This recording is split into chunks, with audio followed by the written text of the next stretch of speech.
You also took away half the Plymouth cars. Yeah, I've been meaning to do that for a while, actually. Unnecessary gesture. Man, you took wait a minute, nigga. You took away Pontiac. All old black men must feel the wrath of the Thanos. Meanwhile, no, by doing that and by killing off Pontiac and who was it? By killing off Pontiac and Saturn, I can see Thanos right now. You should be grateful. Disappointed in Smokey and the Bandit. No. On the ground, bleeding, coughing, is Dodge. I will leave you alive. Just as a witness. Like. It's like, look at your brethren. you look at Chrysler. It's the PT Cruiser. It's so gay. I know. Let me tell you kids about a car. He's just choking it. Let me tell you kids about two vehicles that came out that were the old people vehicles, the PT Cruiser and the revised Thunderbird. All I saw was nothing but old people driving the vehicles. Look, let me tell you something about those two cars. Those two cars were a failure too. That was the best part about it. The Thunderbird was reaching for those. Hey, you remember the 1950s with the Thunderbird? Yeah, and I'm like, nobody's gonna buy that shit except old people. Old niggas named Stanley gonna look at this shit. Now hold on, D. You mentioned Dodge, and I'm gonna go ahead and be that guy. Dodge had a car too that also fits in that same snapped universe, and that was the Dodge Magnum. Yeah. Oh my God, you big penis of a car. that was the family vehicle. If you couldn't afford a Charger, you got a Magnum. It's family, right? Niggas got Magnum. There are a whole lot of granddads that are still driving around in Magnums, dog. You want to talk about one of Dodge's most easily breakable into cars. It was between that car and the Neon. Those are like the two Dodge cars that are like, yes it is. Hold my beer. Break in less than 5 seconds. Now, actually, you know what I heard? What I heard? My man was like, no, the best one, the easiest one to break in was the Ford Taurus, specifically the late 90s models. The RoboCop one? Yes, for whatever reason, those was easy to hotwire. So I can imagine. I see why I don't know if it's true. Hey, I don't know any former thugs out there. I don't know. I see why the PG County cops moved away from them shits stacked.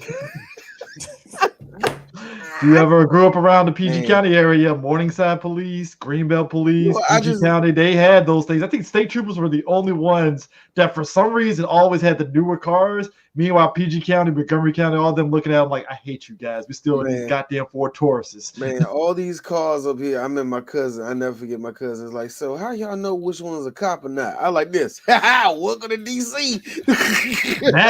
now the game has changed. You drive past an SUV. You drive past an SUV. Woo! I'm like, the fuck? Best thing I ever saw. I'm thinking to myself, there ain't no cops out here at all. I see a Dodge Charger. PG, when did you get that? When did you get that? When did you let that motherfucker in here? When did you let that happen? You know what? You want to talk? I think that was actually a sheriff, but whatever. I saw a charge. I like, wait a minute. There's ever a time that I am 100. I mean, I'm always 100% for defund the police. How about we start defunding the police and their new cars? You don't need that BMW, PG County. Just go ahead and just stick with your cars. Who are you chasing in the BMW, guy, my dude? Wait, are they really getting the BMW? Oh no, they got the BMW bikes. Oh yeah, those BMW. Yes. I'm like, who are you chasing in them? Who are you chasing in these? D has to be a bit of a little cops. I got to be a cop. I got to be a cop nerd. I got to be a bit of a car nerd on that one. Have you seen those fucking bikes, my nigga? I have seen them. They look nice, but who are you chasing in them? It's the best German engineering has to offer. Seriously, it's awesome, it feels like they ride it. It feels like they only ride it during the summer to flex on people just cause. I'm like, who are you chasing out here? You sit down. Hey, yo, Eric Estrada, kiss my nuts, bro. Exactly. Let me tell y'all something. See, you think that's bad, Chris? You need to see the cop situation in Japan with their cars. Oh. You know, it's not those little cute little K cars that you seen in Yakuza, nigga. No, Japan, if they want to chase somebody down, the Datsuns.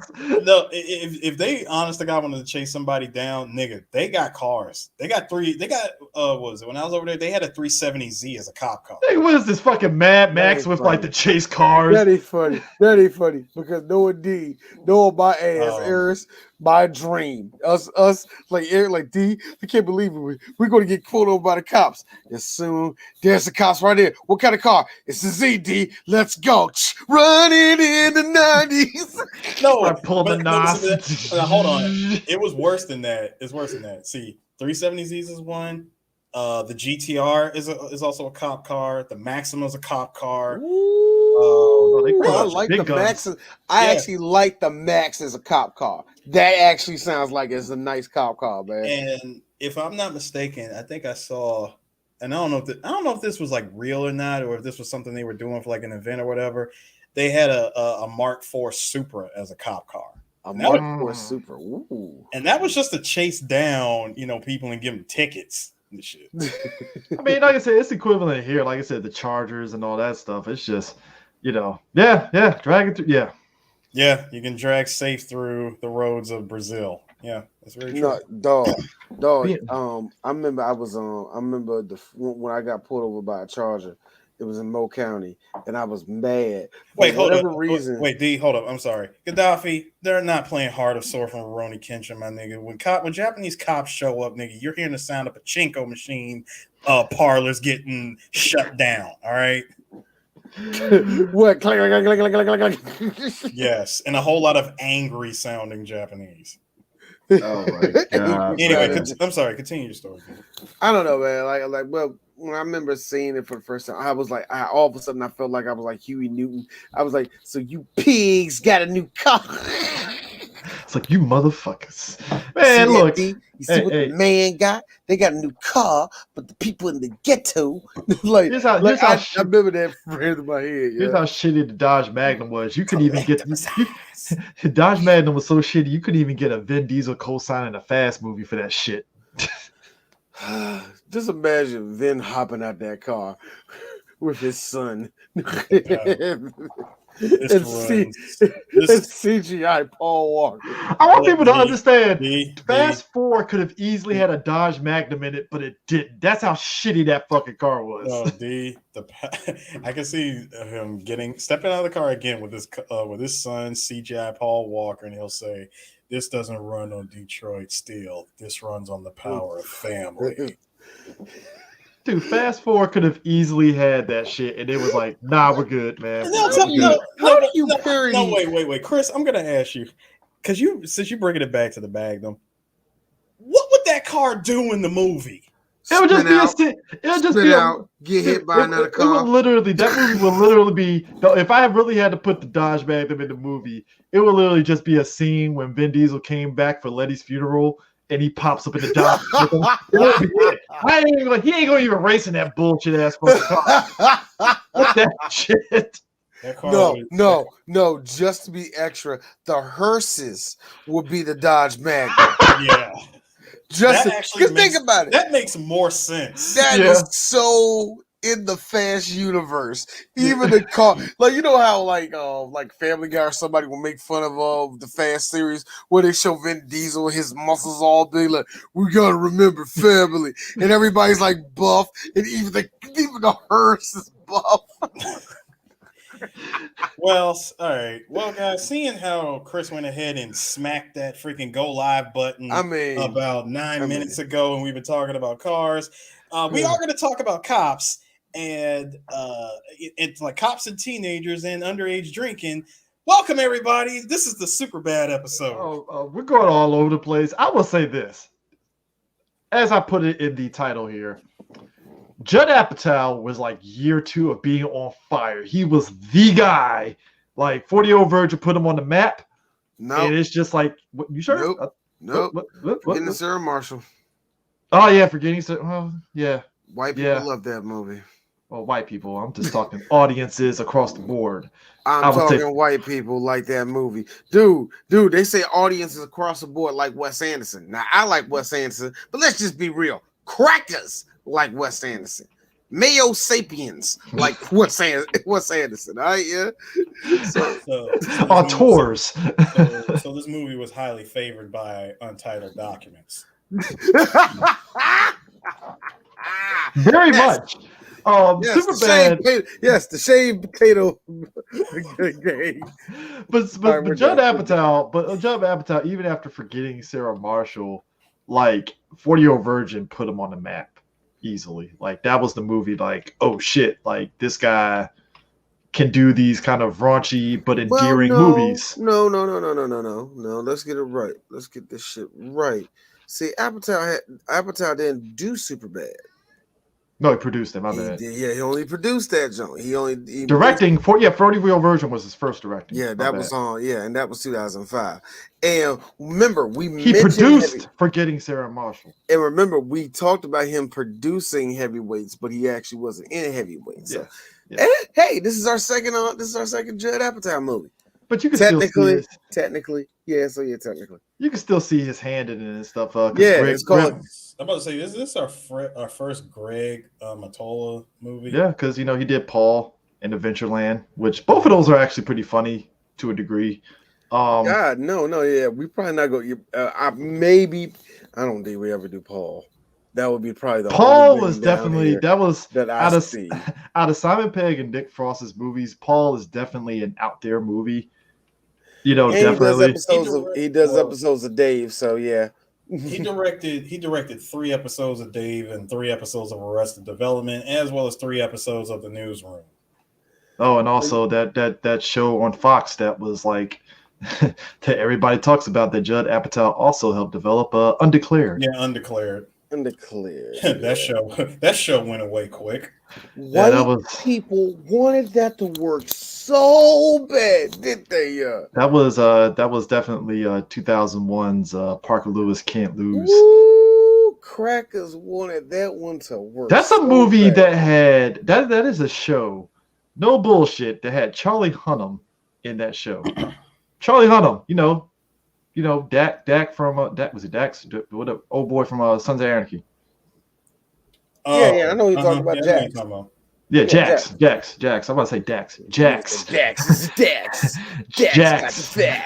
Dax and stuff. And we forget Charlie Hunnam can do comedy because if you ever seen the fucking movie with him and Matthew McConaughey, Are you talking about The Gentleman? Yeah, The Gentleman. That's a comedy to you, nigga? They call it a comedy. They did call it a comedy. Yeah, they did call it a comedy. Even though it was a lot of action and stuff, but the comedy was pretty hilarious. But anyway, SuperBad. I would say, considering that movie was told via it was told literally via storyboarding / flashback. Mm-hmm. I mean, which is why, as much as I give shit to King Arthur, I still laugh that somebody was like, "Hey, just do your typical shit, but make it King Arthur." All right, sure. Say what you will. It was hype as shit when you saw David Beckham show up for no fucking reason. that was kind of as an American, you felt it. No, but I remember watching SuperBad. I was out in California. What's funny about SuperBad is that rolling into the theater, I felt oldish a little bit, even though I was in my 20s. God, I am old. Jesus Christ. Anyways, defroze. Okay, now you ain't frozen. Now, it was a lot of teenagers in the theater when SuperBad came out, and yet that movie hit on every type of conversation that your friends have to different degrees, top to bottom, and this film is what it had. Period. I would say the way that they did this movie was like, hey guys, you want to see American Pie without the bullshit wholesomeness? Man, Eugene Levy. What they did with this one was they kept it real. They had the advantage of this being written by young people, which at the time this was written by people our age. Actually. It was Seth Rogen. Because Seth Rogen's a year older than me. Yeah. Yep. Seth and Nick, they are a year older than me. Jonah is actually my age. Yeah. And the youngest person is actually motherfucking McLovin, I think. He's the youngest one. But Michael Cera was born in 88. But what you got right there, Michael Cera wasn't even 20 when he did this movie. Nope. So you had youth really be a part of this movie. And Emma, I think Emma Stone is like our age too. Yeah. Everybody was in that age range to where they weren't adults. Like, you watch American Pie, those are some people that are in their 20s, 21, 22, playing some teenagers. And it's like, all right, sure, I guess. Yeah.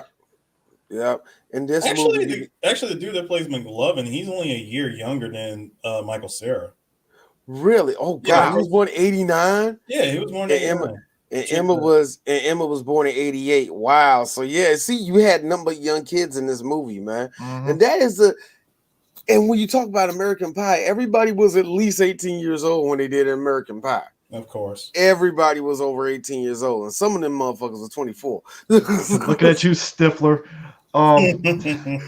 Sean was all the way to 24. I'm gonna bring me some high schoolers. There's nothing you can do about it.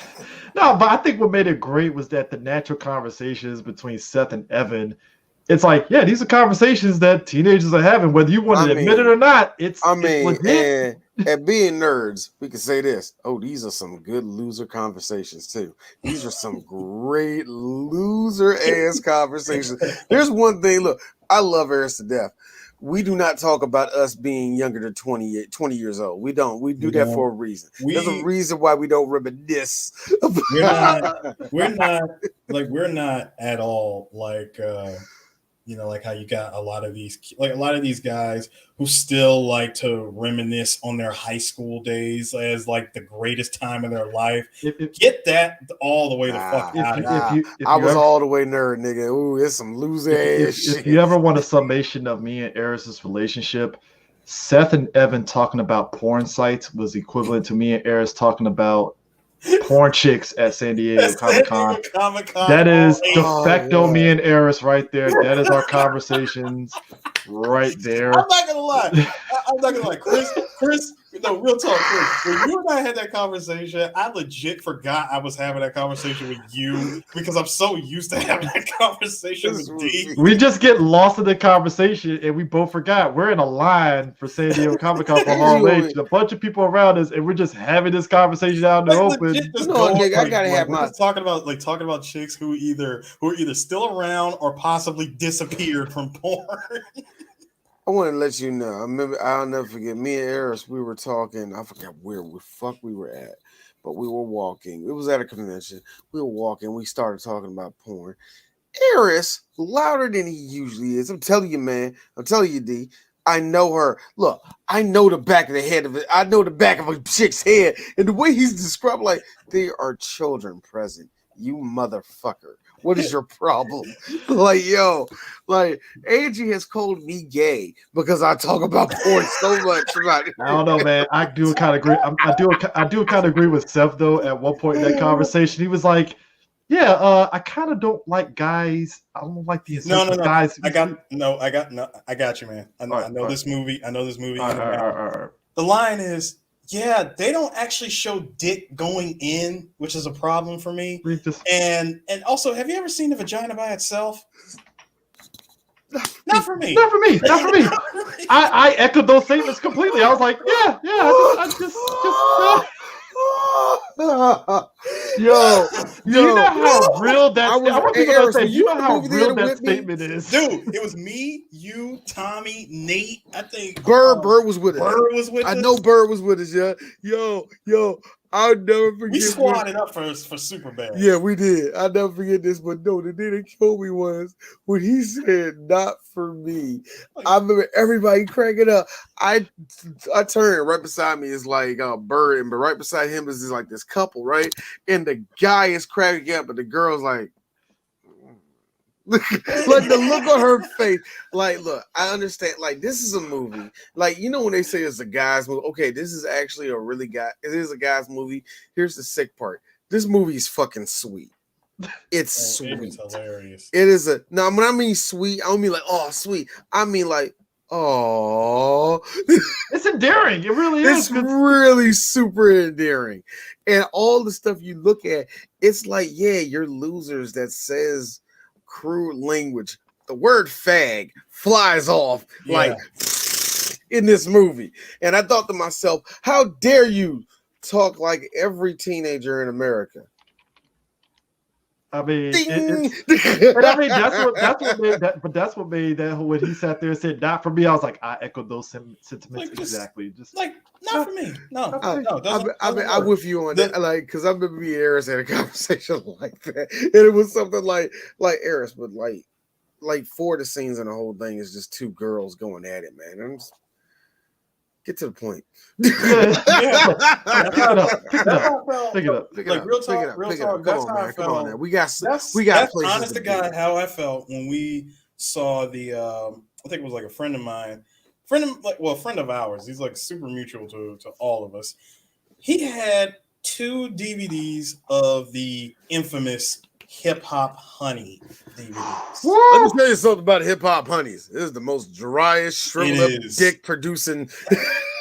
This shit is extremely dry. It's terrible. It's terrible. Now, how's the modeling? They're good looking models. No. The problem. Here's what makes it even more dry. When 60% of the girls on those DVDs are actual porn stars, it's like they're limited to what they can do on camera for this DVD. Those things are for guys that like jerking off the Maxim magazine shit. Exactly, bro. If Maxim magazine, Excite, what was King. it? King, and God, what was that other magazine that was like that? Gotta be honest with you, for those that's in the military listening to this, I look at disgust at each and every of the guys, our co-workers that were losing their minds at Maxim magazine. I'm like, God, have some dignity. Like Maxim, really? I know we haven't been around chicks in basic training for 6 weeks, but goddamn, dude, have some fucking dignity. Come on, Chris. Look at it. Paris Hilton's on there. Look at her 4-inch tits. I'm like, 4-inch tits. Jesus. I wanted to throat punch the motherfuckers that really hyped up Paris Hilton's dick sucking in that fucking video. I really was about ready to. I was pissed off. You know what? Here's the oddest thing, and if I could stress this to any of our younger viewers, listeners, all that. If I could really stress this, man, I bet my put celebrity here can really suck a dick. No, you don't want to see that. No, you don't. You don't want to see that. Paris Hilton and Kim Kardashian just wrecked it. Just they ruined it for everybody. And I thought to myself, listen. They inspired the tagline for King of Fighters 15. Shattered all expectations. You want to know the worst part for me? Okay. Hey, y'all, Black China junk out. I'm like, for real? And I say for real in the sense of, all right, D, looks like finally it takes a girl from the DMV to be the one to show all these hoes how to suck. What the hell is this? What? To an even worse extent, the motherfuckers that paid money for Belle Delphine's porn. Who knew that Pamela Anderson would be the bar of how to suck a dick? The bar. How is it? The literal bar. The bar. How is it that sex tape of Victoria from WWE and her husband, a tape that I swear to God I don't think was supposed to go out at all. Anyway, how was it on that one is like 8 billion times sexier. No bull. Look at D. One Night in China. There's production value. The thing is what I'm trying to. You see Eris. You see Eris, right? Yes, thank you. All right. Anyway. You see what we just had right there? See that conversation? That happened in this movie the same way. Listen. Let me tell you something. Rest in peace. Rest in paradise to Joni Lorner. Okay. Yeah. I've seen your work. I know I'm savage. I know. No. I'm letting you know right now. I have seen her work. Okay. I've seen all of it. I didn't see the last 2. I watched all of them. Even the freaking Avengers parody that she was in. I watched all of those. Why do I feel Eris literally, has on his glasses and he's just sitting in there, just sitting there with his legs crossed, just watching it, observing like he's like somebody critiquing a movie. I'm literally in Kevin Samuels mode watching. I got candles burning and shit behind me. I'm sitting here going, all right, let's see how this goes. Young lady, let's see that. You see that? Now, hold on. Wait. Do that about you, young lady.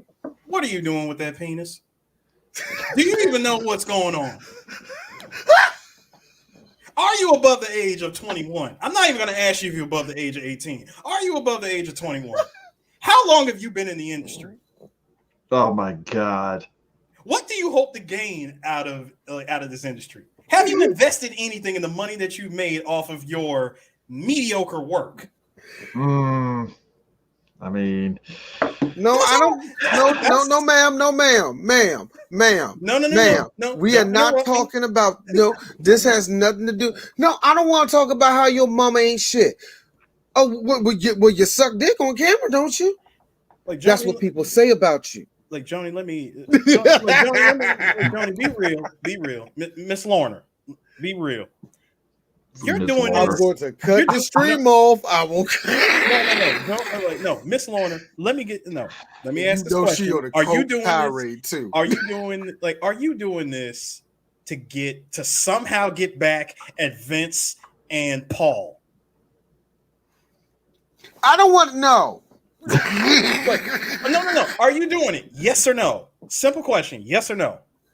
I was saying, yeah, you know this is what you. All right. Side note before we continue.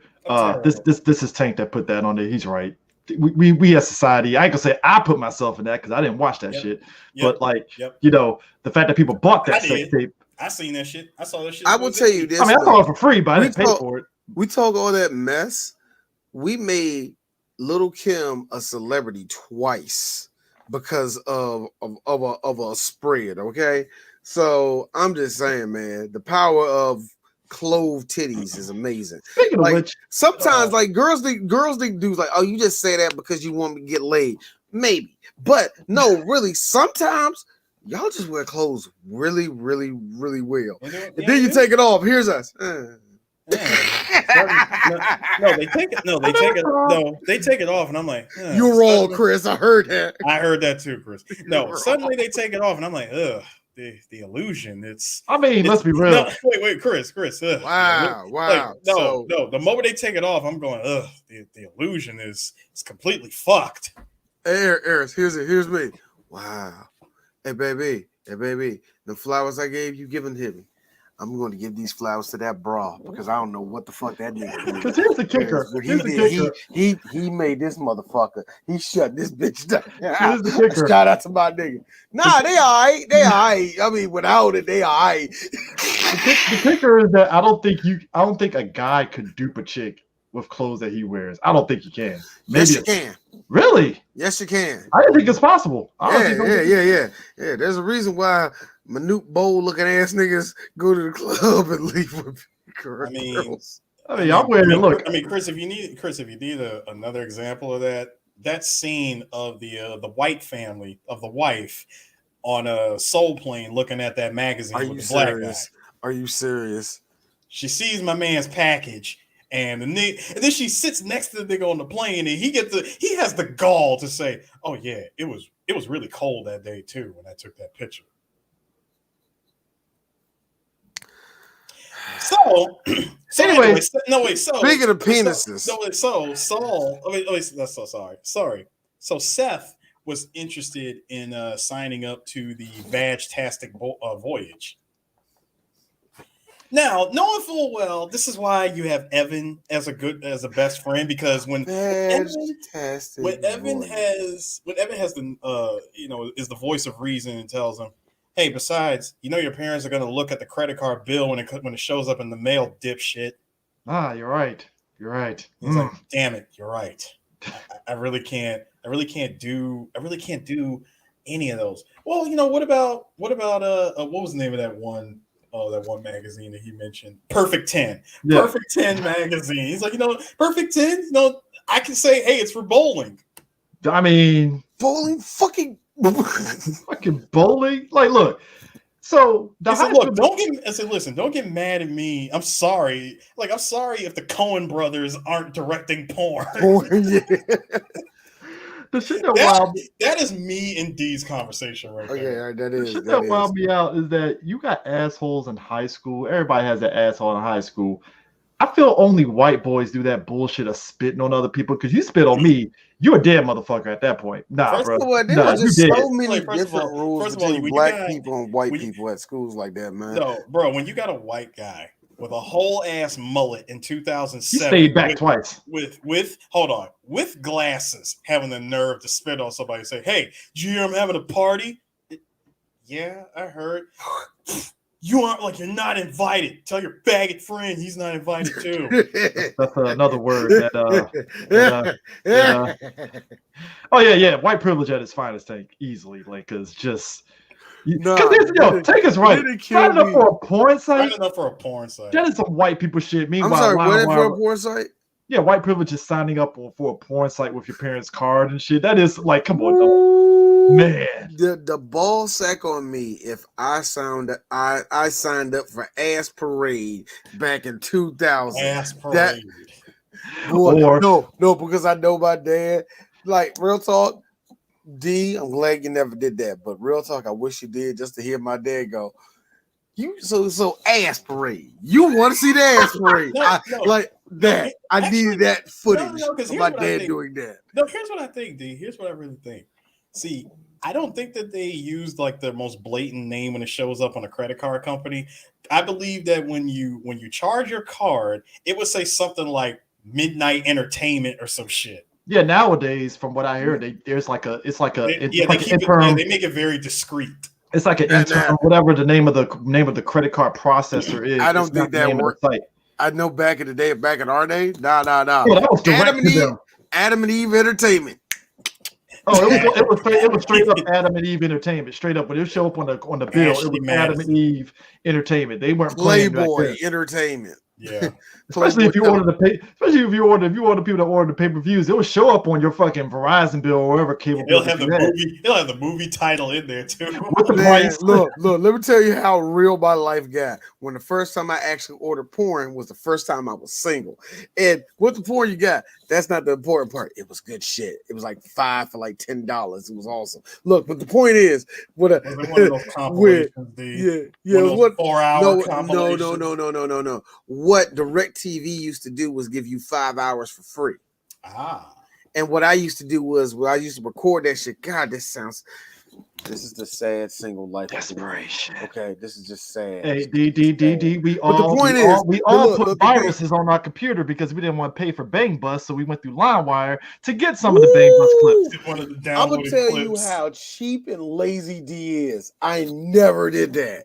LimeWire was clutch. I was like, what do I look like paying for Bang Bus when I could just download it off LimeWire? I tell you the greatest day in the world, man. The greatest day in the world was actually, but anyway, back over to what I say when I ordered it, right? So when I get the bill for DirecTV, I look at the bill and all it said was pay-per-view and all that, right? So okay, cool, whatever. One day, and the second time I did it, these niggas oh, this nigga know who he is. So it just straight up said it just straight up said Adam and Eve Adult Entertainment XXXXX5. It was yo, you blatant and foul as shit. Now speaking of which, flag on the plate. So we find out with Seth and Evan and stuff. Seth has an issue with Becca because Evan likes Becca. Obviously, they've been friends for a while and all that stuff, but they never hooked up. And Seth likes Jules. For the longest time, Seth always talks cash shit about Becca, and that's what I like about the movie is that clearly behind the scenes before this movie starts, apparently Seth and Becca he doesn't like her for whatever reason. And finally, Evan asks him dog, you've been talking shit about Becca for the longest time. What happened between you two? He's I'm really getting sick of you talking about her. I'm starting to think that you like her. So he finds out. It's all right, here it comes. Apparently, a long time ago. I got you, Chris. Listen, a long time ago, something happened, and it's totally normal. All right, it's totally normal. Only about six out of 10 kids do this at one time in their life. All right. So what I do is 6 out of 10 though. He made up that stat out of his ass. Yes, he did. What I used to do, sit around all day, and draw pictures of dicks. Bro, the pictures were fucking priceless. Wait, Chris. I love the way that Seth took it all in and replied back was, dicks? Like a man dick? Yeah. Yeah. And so there's other type of dicks, like a man dick. Like a man dick? I was dead in the theater when he said that.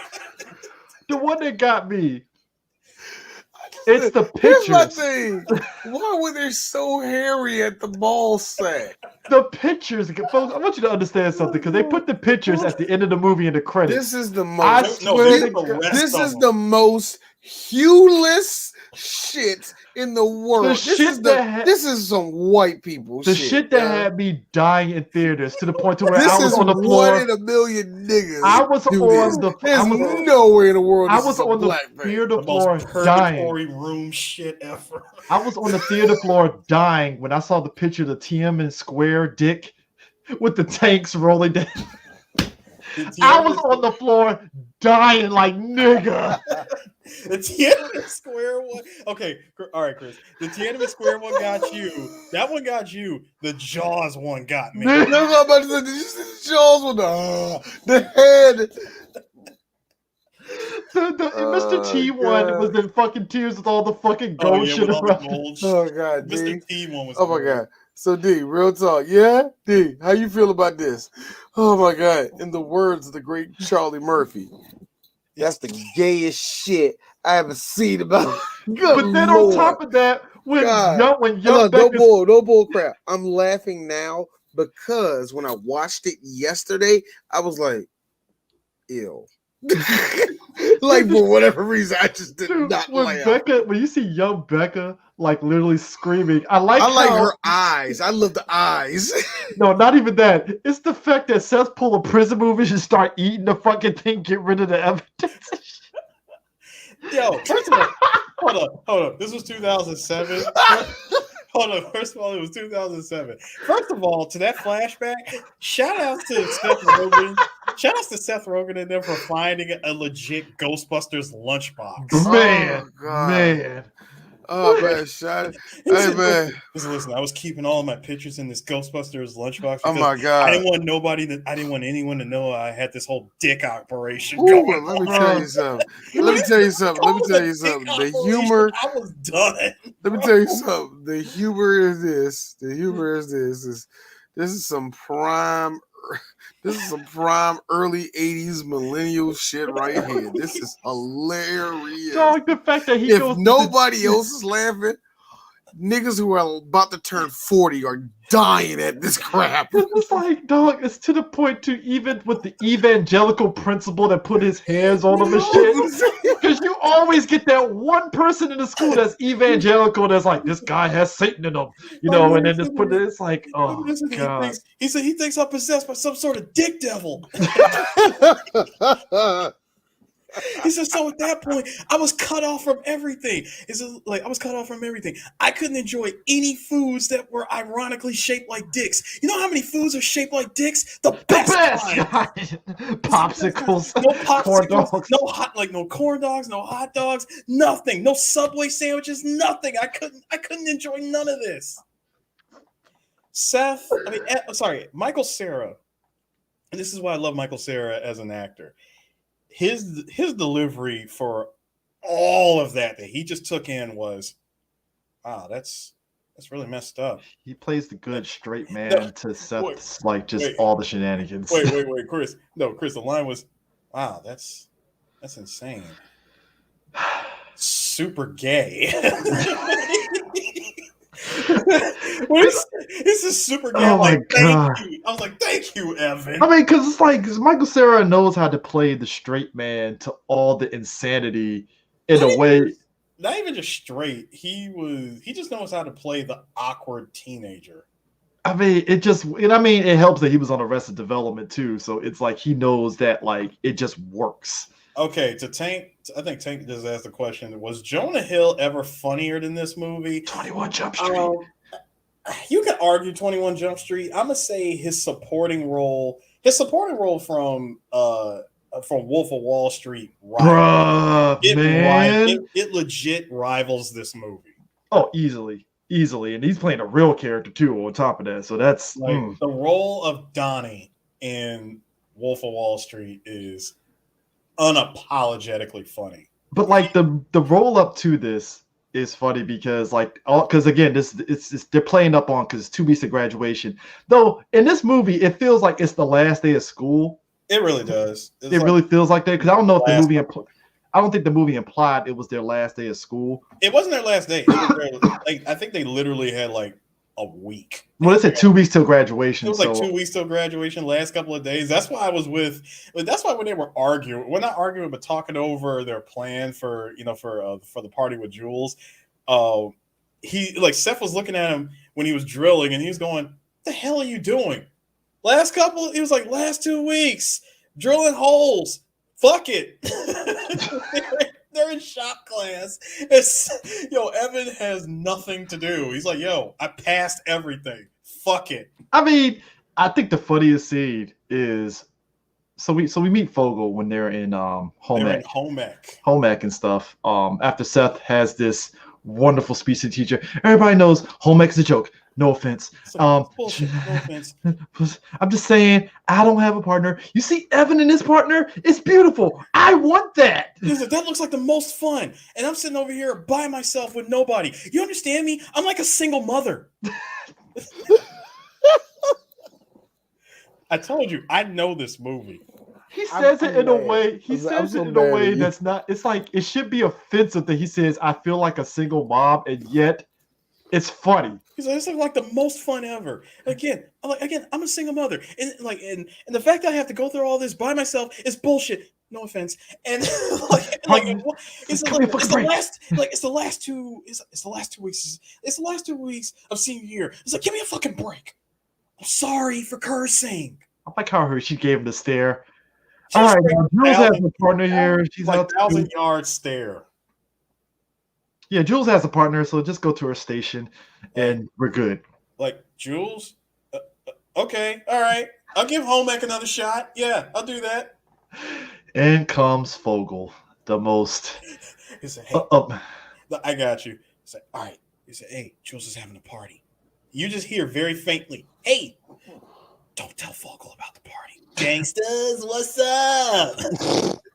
We all have that one friend that's a Fogel. We all do. We love him to death, but it's like, God damn it. What are you doing? I think over and over again, I was like, was I a Fogel? Like, I don't think I was the Fogel. I think all three of us might have aspects of Fogel in certain ways. Not 100%. I had aspects of Fogel. You were the Fogel. You were our Fogel, Eris. No, our Fogel. Yes, you was. No, I wasn't. There was one guy who I believe was more Fogel than me, and that was our boy Rob. No, Rob wasn't. Rob was actually more Michael Cera than anything else. But I got laid. Yes. That's the problem. See, Rob would get laid. I don't know. Look, the point is, but whatever. I don't know. I think to myself because I think I was gonna say, wait, when you say that I was the Fogel in the group, like who? Okay, when you say that, D, like where in like how in what circle of friends would you consider me the Fogel? Not this friendship, I can tell you that. That's what I'm saying. Obviously, not the three of us. So, like, I don't know. Back in 07. I can't say you was actually. Oh God, that's what I'm saying. Chris. Mm-hmm. I know what he's referring to.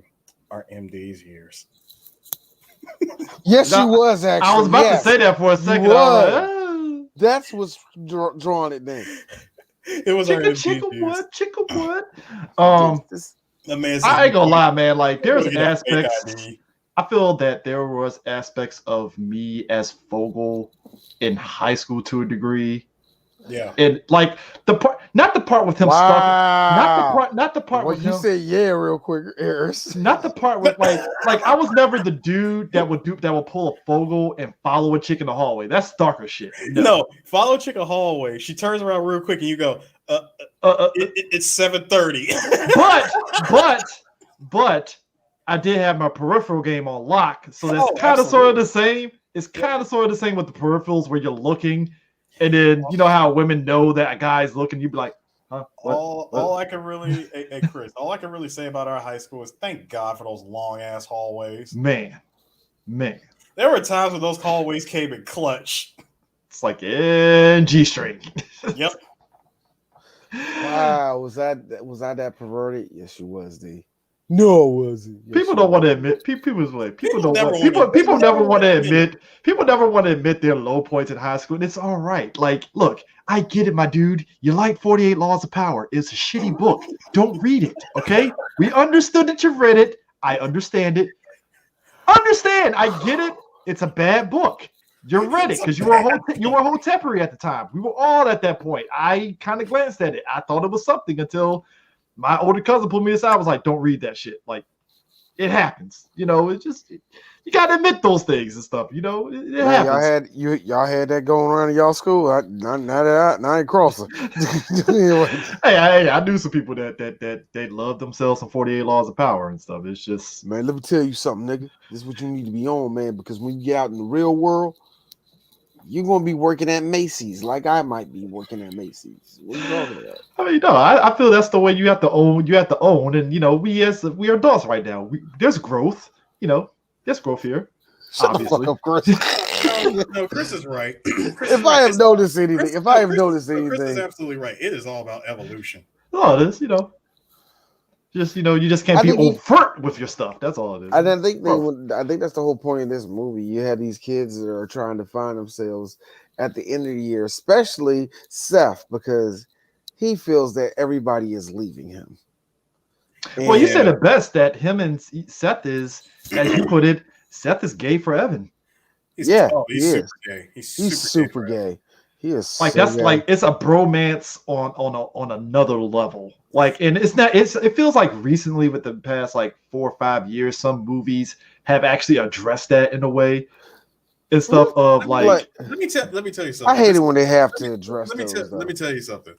When it comes to Seth and Evan's friendship, and you might as well say their bromance. Bromance. When it comes to their bromance, first of all, Seth sees Evan's mom, and Evan's mom comes out with that V-neck shirt. With the mom shirt that shows big old single mom. Hey guys, boobs all bumping into each other. Oh my god, man. we're wild. I mean, my man's just those kind of titties. My man's just looking at her like, hey, how you doing? Oh, that's just perfect. And then as soon as she leaves, he's like, I am so jealous that you got to suck on those tits as a baby. And then Evan's response was the greatest ever. He's super straight. Right after he said that, he goes, yeah, well, at least you got to suck on your dad's dick. Man. Like, thank you, Evan. Thank you. Perfect. Actually, the best part though is the fact that I like how Fogel, the teacher's like, hey Fogel, bye. okay, shit, like, all right, I'm out. And then they play, dude, and just the fact that like Seth, like, because Seth, again, it's weird that he was in his head, again, it's a high schooler, he's thinking after Jules asked him to buy some, alcohol. He's like, she's DTF, down the fuck. And like, to your point, Sue, when you mentioned about Evan, again, he's the even kill person. He's like, well, that doesn't guarantee you're going to fuck. All right, okay. Maybe we won't fuck, but we could probably make out, Hold on, I got you. Do it. It was the best one. It's like, dude, when you get out of here, they're going to make me run raps. Just fucking listen to me, all right? Jules and her stupid fucking friend came up to me, and they act like they wanted me to buy alcohol. Stupid fucking friend. I like how this nigga is so super fucking pussy focused that he doesn't see nobody else. He only sees her. Oh, remember he made that sarcastic remark. With the Mike's Hard Lemonade, I don't know. He's like, no, Mike's Hard Lemonade. All right, it's kind of gay, but like, okay, it's gay, but whatever. Which whispers? No, it wasn't. Alcohol? No, you're wrong. No, Chris, you got that wrong. It wasn't Mike's Hard Lemonade. It was Kyle's Killer Lemonade. It's the same shit. No, sorry, not even Kyle's Killer. It was Gold Slick vodka. No. Gold Slick was Becca. Yeah, Gold Slick vodka. You're right. Okay, all right. But her friend was that one. But I'll let you finish. Anyway, He said, they came up to me and they wanted me to buy them alcohol, like just for a party. Like, do you understand that she left me with the entire funness of her whole party? I said, dude, I'm like a superhero. Like, so, like, you think that she wants to fuck me, man? Do you think that she only just wants you to buy the alcohol? She doesn't really want you to use you. She really doesn't, she's just using you. No, man, listen. I already figured this shit out, all right? Listen, no, she's got an older brother.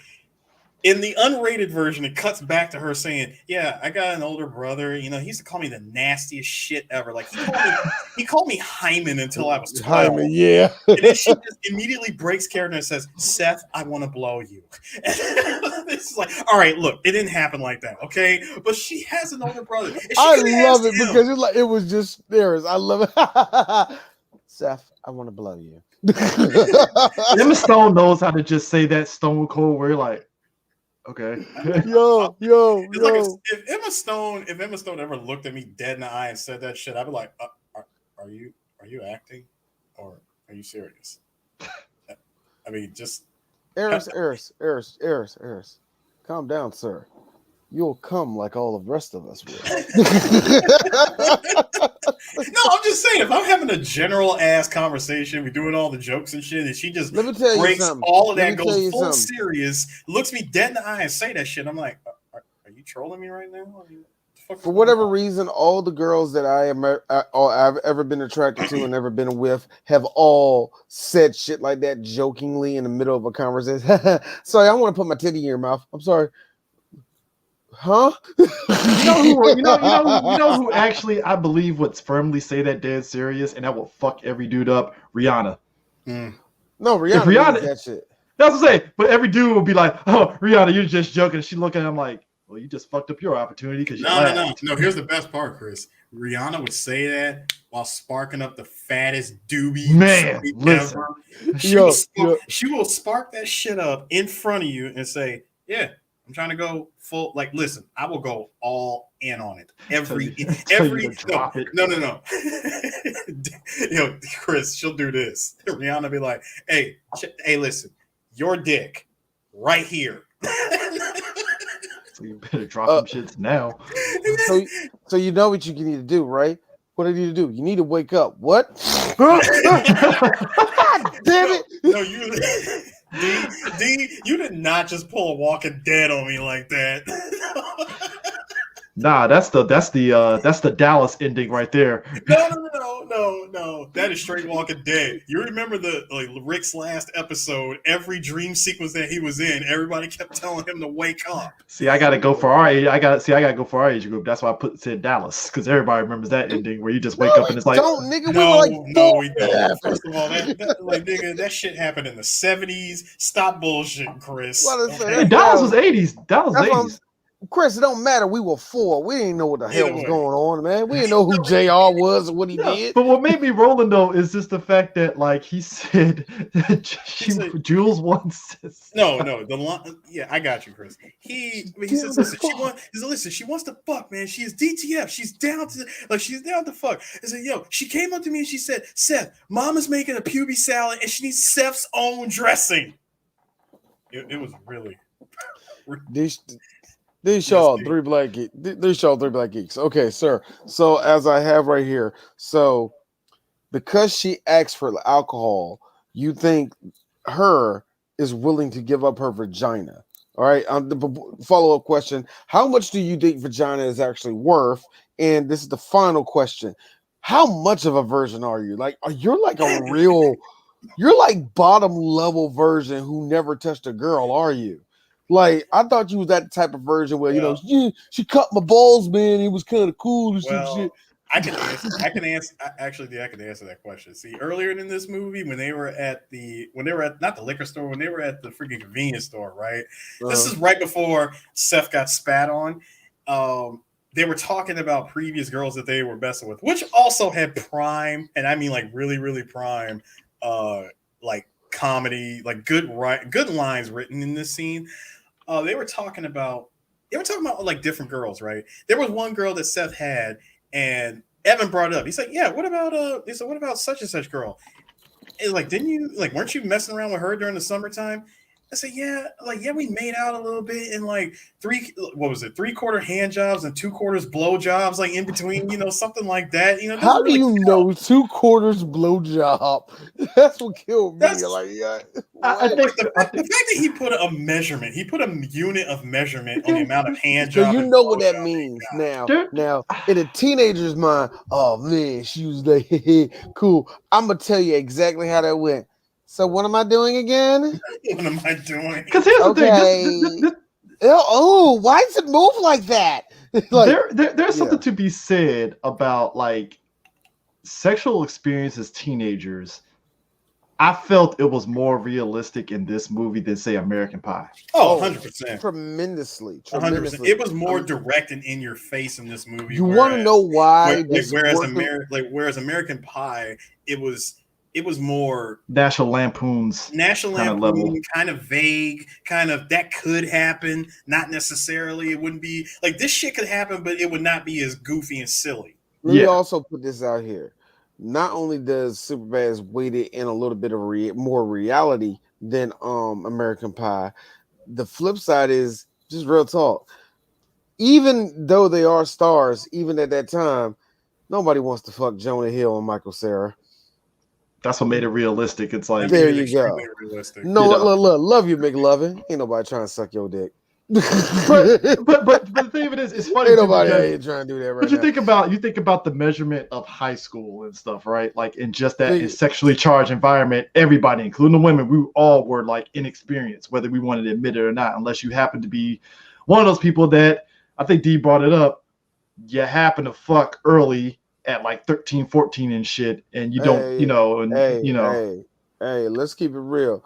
Either yes, you had the real lucky advantage of having sex with somebody your own age at a young age, or in that vicinity of an age, vicinity of age, and like I said, that's actually a lower number than you think. That's a way lower number than you think. And I'm talking about and that goes, and that leaves all the guys who clearly were having sex with grown ass women. And the girls who were clearly in relationships with older men. 19, 20-year-olds. Note what I said with this one, relationships. Those mean that they were willing for it. Now, we're not going in the other end of that spectrum, or let's just keep it there. So, being said, it's kind of funny that even then, all the kids are still kids. They're still stupid. So even if you know shit about sex, there's still people out there like, yeah, man, all you need to do is this, that, or the other. How did that work? You got lucky one day. I mean, in my head, a girl that you knew drunk something. I mean, in my head in high school, like I always felt like, look, I don't have a car, so what are the odds of anything happening action-wise? Like, it's because I mean, you think about like, unless you happen to have parents, like. The idea of messing around with a chick, because that shit was never going down at my parents' house. My parents are out of town during my senior week, and I had my dad's Lexus, and I was actually driving around and all that. Oh, you Ferris Bueller that shit? Oh no! They knew I drove it around. They knew I did. Actually, I don't know the mileage, or they just knew because of the way it was placed. Oh, they knew I drove it around, but they didn't know where I took it. Oh, I took that bitch everywhere. I took that bitch. I think they just didn't say shit. I think they didn't say shit because the gulliest of places. Oh yeah, the gulliest. Yes, actually. Yes, actually. The gulliest of places. Oh, I went to the hood for whatever stupid ass reason. Like, yo, that's when you have your heart attack. Like, okay, hope the car is safe. Okay, okay, I'm going to park right here. I almost got hit by a car like 4 or 5 times. I mean, look, the thing is though, to kill me was D. What was your mindset? Any girl gets in here is going to be DTF. Damn the fuck.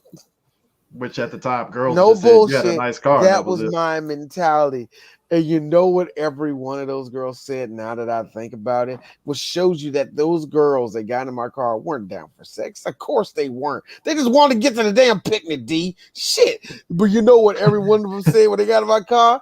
Oh, this your dad's car.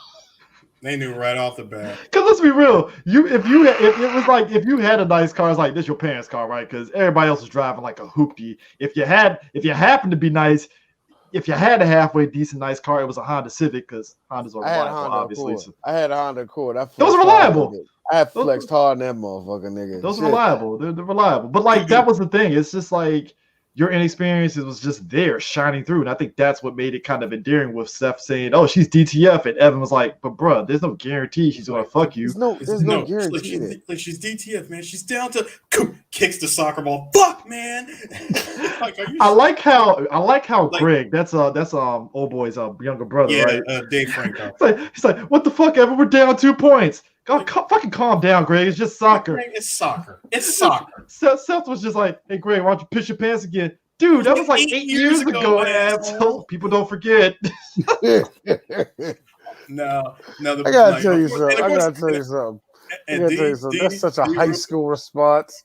D, real quick, the line that made you ask the question, did I just get all my lingo from Seth, was when Seth says, "Listen, she wants me, man. She wants to fuck me. She wants my dick in or out of her mouth." In or around her mouth. I'm just gonna say this. So, funniest scene afterwards is Fogel showing them the fucking fake ID, and it had McLovin. And I like how Evan is the first person like, "You fucking musician? Are you Seal? Are you trying to be Seal?" That was a good one. Wait, D, hold up. I gotta find out D, where am I killing you at, bro? What's up? Are you fucking Seal? Were you fucking Seal? No, the best line for that shit was like McLovin. Is it McLovin? What kind of stupid name is this, man? Like, what are you trying to be, an Irish R&B singer? What's the first name? Is that the first thing? It was either that or Muhammad. Why the fuck would it be between that or Muhammad? Why could you just pick Muhammad? Like, Muhammad is the most commonly used name on planet Earth, man. Read a fucking book. I like how he sat there and said, "Listen up, fuckface." Everybody comes in there like he's trying to kick them some knowledge. And I'm like, "But bro, you already fucked up with the name, and now you're trying to kick knowledge to him." Like, no way, Chris. The line was, wait a minute. Is it like your ID says 22? Is it, why could you put 21 like anybody else? Seth. Listen up, ass face. Like, you know how many people like come into liquor stores like and they show off a fake ID that obviously says 21? Come on, how many 21-year-olds in a city are there? This is 22, man. It's called fucking strategy. Dude, Evan's thing was perfect though. Well, this guy, he's like, well, he shows an ID. This guy's gonna either think here's another kid with a fake ID, or here's McLovin, a 25-year-old Hawaiian organ donor. 25-year-old Hawaiian organ donor. I like how he said he looks like a pedophile. I was like, he said, okay, he looks like a future pedophile. It's pretty apt because I ain't gonna lie. Let me tell you something about taking pictures with glasses and that shit looking like this. When you're looking like this in the picture, you look like a pedophile. I'm sorry. It's just what it is. I'm sorry. You can't do that. You can't do that. Oh God. You can't. I'm sorry. You can't do that. And McLovin has a lost face too. Like, oh, God. I can't. Oh Jesus. Okay. Let's keep this bitch on. Also, he really did. It really did look like a straight. Also, how does Seth look? Also, Seth was with the times though when they were at Evan's house where it was like, why does your pants feel like you're so tight? And he had them tight ass jeans on, trying to fit his fat ass in them tight ass jeans. I said, dude, why do your parents always shop for your clothes at Baby Gap? Like, bro, the dude's like a $105. Of course he can fit them clothes. Like, you ain't fitting them shits. Shout outs to Michael Cera playing that busted ass version of God. What was that? What PS? What? Like, sorry. You know what it looks like? It looks like that video game that came out on PC. It was because they did the sequel where you play first person and your partner was this ghost type dude or whatever. Shit, I forgot the name of it, but it was like about to say Prey. It ain't Prey. I'm about to say it wasn't Prey. It was one of them, but it looked close to that. I'm literally about to Google this shit. It wasn't Prototype. No. This is 2008, but it was one. It was the first person shooter. But like, I just like the fact that he was like straight third person. I'm trying to think what. It's like, Wait. Okay. So the game that he was playing, it was the Getaway Black Monday. Yes, the Getaway. I remember that. That jank ass PC game. That shit was on PS2. My man was playing that. He was playing the shit out of it. He was like, all right, you want to see what clothes my dad has, and then cue the Rick James busting out. My man busting out. Meanwhile, fucking Fogel's ass put on a fucking vest. And I like how Seth's slow motion was like slow motion. What the fuck? Dude, are you fucking a gay R&B pirate? What's going on? No. He came up to him. And he says to him like, "Oh, for the love of God, take off that vest. All right, you look like Aladdin." He really did. I'm like, and again, that's a teenager's mentality of what a 25-year-old should look like. All right. Time for me to give some trauma out. That's still a little bit trauma. If y'all guys ever noticed that with D sometimes. Here it is. Just fucking go in there, man. Fucking go in there. Just get the fucking stuff and just go the fuck out, man. That's all you fucking do. Just go right out. So just buy it and just go, you know? No, like, do you remember he tried to get him to use the fake ID in the freaking store that he works in? He's like, we could get it here and just save half the time. Why the fuck would I do that? I work at the store. I work here. They know me. The scenarios had me rolling because the one where he gave the guy, what was it? Was it the 100, the 200? No. It was a legit whole ass $80 bill. $80 bill. It's like, how are you, sir? Like 23? You certainly are. You certainly are. That'll be $80. Oh no, he pulls it out of his sleeve. $80. Good luck, fucking Jules. Oh, thank you. The old lady. He's like, he says, "Man, would you like for me to help you with your shopping? Oh, that would be lovely. Would you like for me to buy you some alcohol? That would be lovely." Like, good. Enjoy your remaining years. I will. Enjoy fucking Jules. I will. The police officer would have me funny, like, son, don't do it. I had no choice. Kid. I never had a choice. My man threw the bottle. I like how he one hand catches it. Pause for 2 seconds. Throws it back. Kills the freaking old lady. Killed her. Breaks the bottle and slits Seth's neck. And I like how it cut to him walking out and Fogel's like, so you couldn't get it, huh? Fuck you. My man says, hey, like, hey, what happened? Like, what happened to the booze? Did you stuff it up your ass? Like, piss off. There was I could have got it, but there was a security breach. You'd have never got it. Yo, for me, what gets me is that's how I always wake up in my dreams. When my dream alerts me to shit, it's like, well, that's going to happen. So they're like, wow, yes, it is. Well, good luck going up there and having sex with Cherokee the ass. Damn right. Go get her, Dwayne. Wait a minute. What? No, it always do some shit like that. It's always something. Here's your $4 billion. You know what, baby? We finally did it. We sure did, D. Wait a minute. What? No, D, I didn't think this shit, I really thought this shit was like bullshit, but it come to find out it was real. I legit had a dream like this, and it was like something straight out of the Batman episode, Perchance to Dream, where if you try to read books, the papers, anything that's got letters in it, it's all fucked up. Like you can't understand any of it. Yeah. Because like only one side of your brain is functioning the entire dream, and the other side that puts shit together doesn't do that.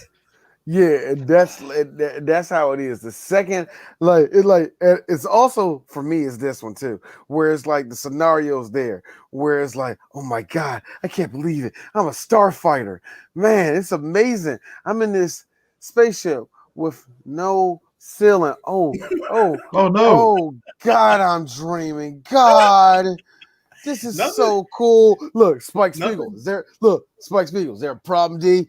Yeah, Spike, this is a dream. God damn it, I knew it. What D doesn't tell you is that when Spike's talking to him, you hear the Cowboy Bebop song. No. The worst part. No. Actually, wait, D, while D, we're doing all the Starfighter, you just see the Jetsons car go by. Thank you to him. Yeah. No, because D is the stoner of 3BG. I believe you actually did run into that same frog that tells you this is the stairway to heaven from Cowboy Bebop. No. I had the coyote off of The Simpsons. Bye, Albert. Bye, your soulmate. I just like to point out that Seth. Damn straight. I just like to point out that the conversation Seth and Evan have in front of the convenience store while Fogel's inside there is funny because I like how they see the chick from their high school. They had the boobs, and Evan is like, she got them reshaped, and I like how it was like, let's get a closer. Let's get a closer look at him and stuff. I'm like, that's Evan and D right there. Just like, let's get a closer look at him. No, Chris. I believe the line in question was, he said, "Hey, you remember her? She had the biggest tits in high school ever." Like, yeah, and then she got a reduction. What? Like, why the hell would you do that? It's like slapping God for giving you a wonderful gift. Yeah, back problems. She had back problems and stuff. Like, but then, and besides, it wasn't like a complete reduction. They were just reshaped. You know, they were just positioned differently. I'm gonna need a better look at these warlocks. Let's go closer. Look, let's make a move. Like, she's been in the corner, man. She's hitting the corner. Like, quick. So they come back. When they come back after seeing him, and they go, I don't know, man. I think she looked better before.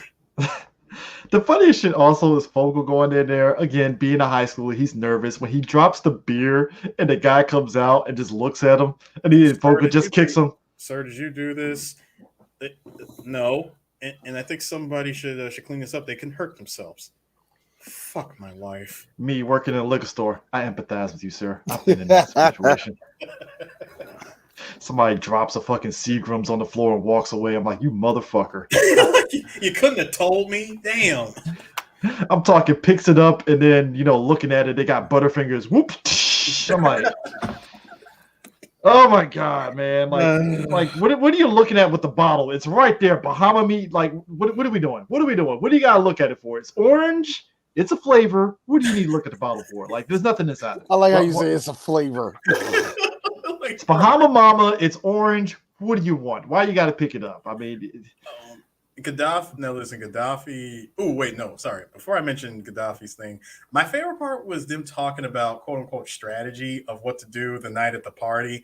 So Evan breaks out a whole ass bottle of lube.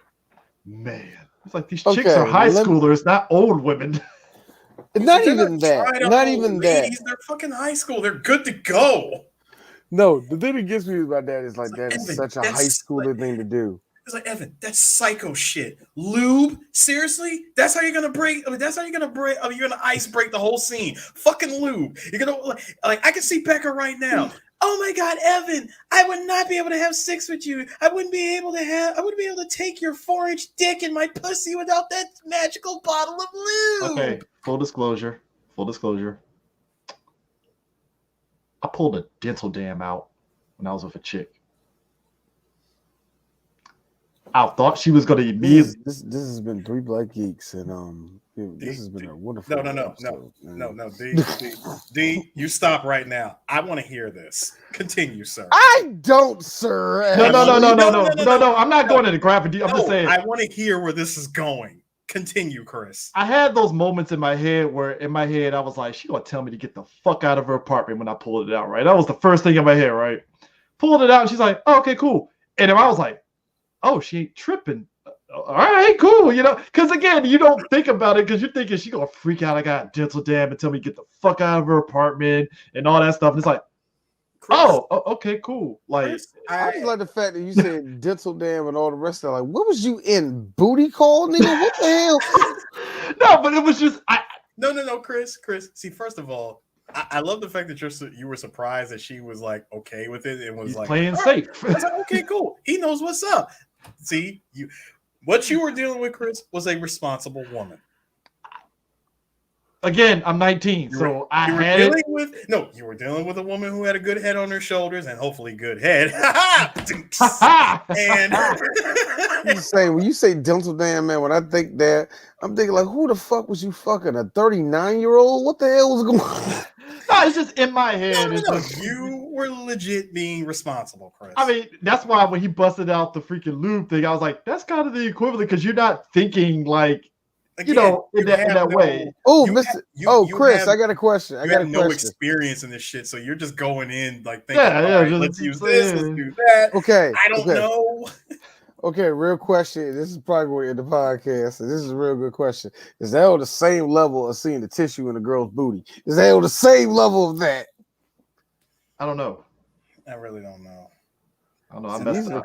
No.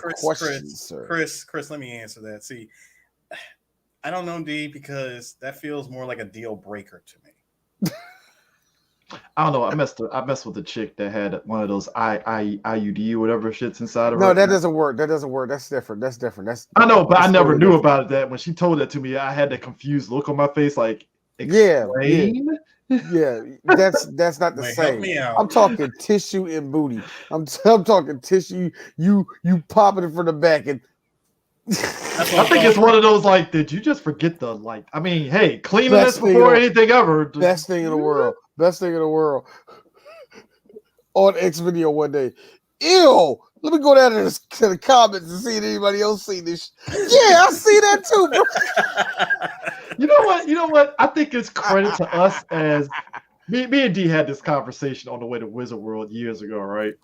And I told him about how like, like nowadays young dudes, they see a chick in a bonnet, like, ew, get that off your hair. Me, I'm like, got a bonnet, that's cool. No, get it off your hair. You in public, girl. No, I'm talking in the bedroom. In the bedroom. Oh, in the bedroom. I think guys that see bonnets see the same. I think it's on the same level of. I remember hearing this. I don't know how big of a deal it was, or even if it was ever a deal. But I remember in the '90s, guys didn't like black girls had rollers in their hair. That I heard that too. But that came with the bonnet and all the rest of that shit. I don't know. I mean, the bonnet is okay because you can't see what's under it.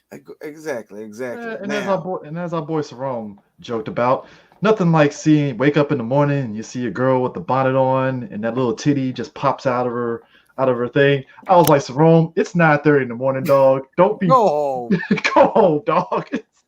He said that shit at 9:30. All the chicks were laughing because it was like, he's right though. That shit do be happening. I was like, y'all motherfuckers ain't. Y'all need to go home. I'm so sick. I'm so sick of this humor, bro. Only Sarone will pull that out his ass. Like, of course he would say that. Of course he would do. So think about this next scene. First of all, the chick working at the liquor store, she takes a look at Seth's. I'm sorry, not Seth. At Fogel's freaking fake ID, and she's like, all right, I need to see some ID. He breaks out the ID card, gives it to her, and she's like, she takes one look, and even for a fact that even she looked at that shit like, oh, this is so obviously fake. All right, whatever. I ain't getting paid enough for this shit. Yep, fine. She was like, all right, the price. She was like, your total is yada yada. Bang, Buster Wolf. My man Fogel got knocked the hell out. I like how, number one, again, Fogel's a teenager. Ow! What the shit? It's like, what the shit was that? Second off, I like when the cops there. We're gonna jump ahead a little bit. The cops get there. They're Seth Rogen and what's his face? Bill Hader. Bill Hader. As they're talking to her, she's freaking out like, I ain't getting paid enough for this, man. He came in, punched the kid. I got a fucking nurse test today. No, I got you, Chris. Don't you understand? Like, I have a goddamn veterinarian exam in the morning. Okay, goddamn it, this is some bullshit. Like Bill Hader's like, and she has a nursing test. Apparently somebody's got an exam. If you ever watch the unrated version, that scene went on like an extra 3 to 4 minutes. You kind of understand why they cut it short. because like she's describing what the guy looked like, and even though it's funny because both Bill Hader and Seth Rogen, he was like, so wait, I'm starting here. I'm starting up here. Is it like somewhere in the middle? Like, is it above? Is it taller, shorter? I mean, I gotta know. Like, what does he look like face wise? Look, okay, look. He said, look, it was a man, and he looked like you. Like me, I look like a cop. I mean, what did he look like? White. She clearly didn't want to say white. She was like, look like Eminem, Slim Shady, the rapper, Marshall Mathers. Looks like that guy. Okay. I swear when I heard that scene, I was like, yeah, I can see why this was cut. This is like super dated now. Nigga, Bill Hader. It's funny because the black woman doesn't want to say white. Yeah, it's so funny how I've legit met people that are like that, where they don't want to say black or white, so they got to throw out like 12 he different was like a fair skin. I'm like, just say black, white. I like how Seth. I need a color. Listen. Here's a palette. Pick one. Which one was he from this color palette? Like how Seth and Bill played the most inept and funny cops ever, in a way that's like Bill Hader played a cop more of he's going to quit the force sooner than later. Cop. In fact, I think he played a cop probably better than he should have played it. They basically played two guys that clearly they got to become cops because the money was fine, but they clearly did not need to be cops. Right. That's what it felt like. I don't know. Seth Rogen came off more of like, look, man, I got this job because I thought it'd be cool. And, yeah. I mean, it's work, man. It's fucking work. But every now and then it gets fun, and get to shoot a gun. It's crazy. It's like having two cocks. That was the line. Two penises. He's like, no, that was the line. He was like, it's like having two cocks. Oh, but I love how like the ultimate story with those two and Fogel is that like they knew Fogel was underage, but they saw themselves. And the best part about that is when you see that scene where he's like, and what really gives it away is something that gives me away because cops think I'm always in the wrong. No, I'm scared cops are going to beat me over the head and drag me to jail because I cough too loud or something. So, but the dead giveaway is like, all right, officer. Here you go, doing all that jitteriness, and he gave it to him. And I liked it because Bill Hader looked at the thing, and you just saw this slow lean over from Seth. Was like leaning over, like you're like, yo, this nigga, he's like 14, man. This dude is like, let's fuck with him. Let's fuck with him. Clearly in high school. Let's have some fun with this kid. Now that scene alone, D, I'm like, that's any of us, honestly. Here's the funny thing. That could be me. That could be me and Chris, you and Chris, me and you.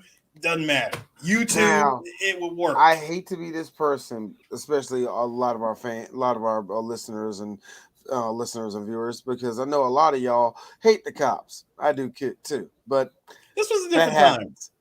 No, not that it's a different time. This is that thing where D understands cops. Where I get it. It's a stupid, shitty job that nobody wants. Most of your job is breaking up fights. I'm talking fights, like dumb fights. Like, See, what she need to do is get up out my house. I have the deed here, sir. Sir. Your penis is out, sir. The sad part about their position as cops is they're not even beat cops. They're not even beat cops. Like I get the plight of cops. I really do. Like it's a shitty job, and on some real shit, when a cop does their job really well, it needs to be respected because sometimes it's like, yo, you're not going to do that shit. You're not going to investigate a murder. You're not going to give up lifetime, your own mental status to help solve a crime, a real crime, a murder. Somebody's not here. You're trying to bring justice to somebody. That's not you're going to take this case, everything that you're writing down, you're going to file that shit deep down in the basement of cold cases. Actually, and it's always like hokey as shit because it's never really like that unless you work in like a major crime in a major city where you hear like that shit off a true crime. Like, well, I quit the force. Why? Some meth head put their baby inside of an oven. I just quit. I'm like, you're not going to see nothing like that. You're going to see something way worse. Like, you know, like a little kid stabbing their mom in the eye and a mom actually survived and they got still live. I mean, the funniest scene. Real quick, hold on, before we move on to any scene, Gaddafi, yes, I agree with you. The cashier, D, is that your headphone mic sliding? I hope not. Yes, it was. I hope not. Because I hear every time you took your earphones out, I kept hearing it. Dun, dun, dun. It's all good. Now go ahead. Yeah, anyway, Gaddafi. To answer your question, Gaddafi. Yes, the cashier in the liquor store, she was fine as fuck. Oh yeah. That's the same one from 40-Year-Old Virgin. Like, yes, she was. Did you just say hurting for squirting? Yeah, I totally said hurting for squirting. I also like that. So we're just going to ignore the fact that she had a headband on like she Haley off American Dad because her forehead's big as shit. We're just going to ignore that. We are. And she ain't light skinned. And she ain't even light skinned. She ain't light skinned. We brown skinned with a forehead that big. That's God. So the cops decided to give Fogel a ride.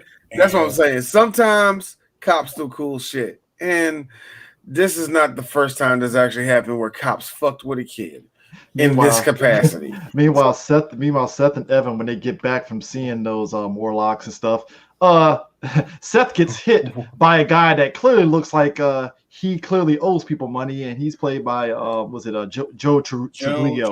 Joe Lowe. Yeah, Joe Lowe Truglio. Truglio, man, he is funny. He is funny as hell on Brooklyn Nine-Nine, man. He is hilarious on that show, man.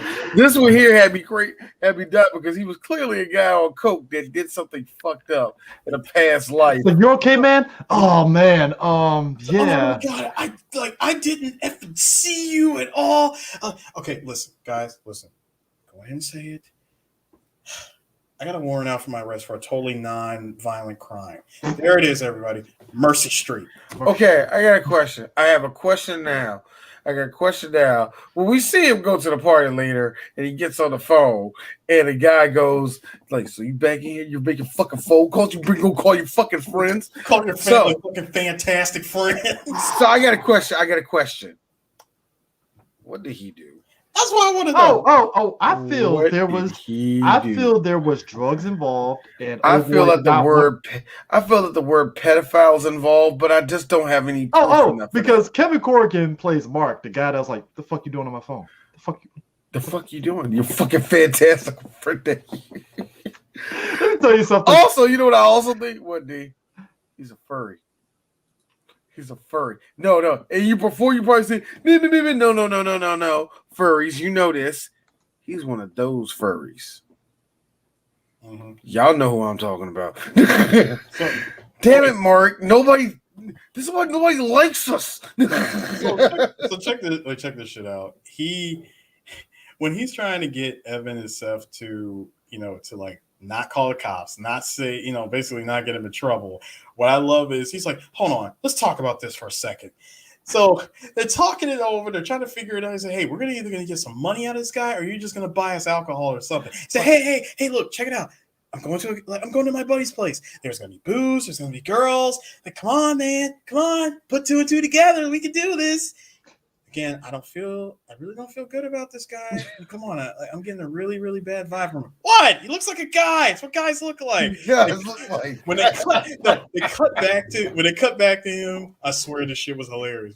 All of us was laughing in the theaters when he's pointing at Evan and going, "Hey, you guys know, you guys know a guy named Jimmy? You totally look like his brother. You totally look like his brother." Okay.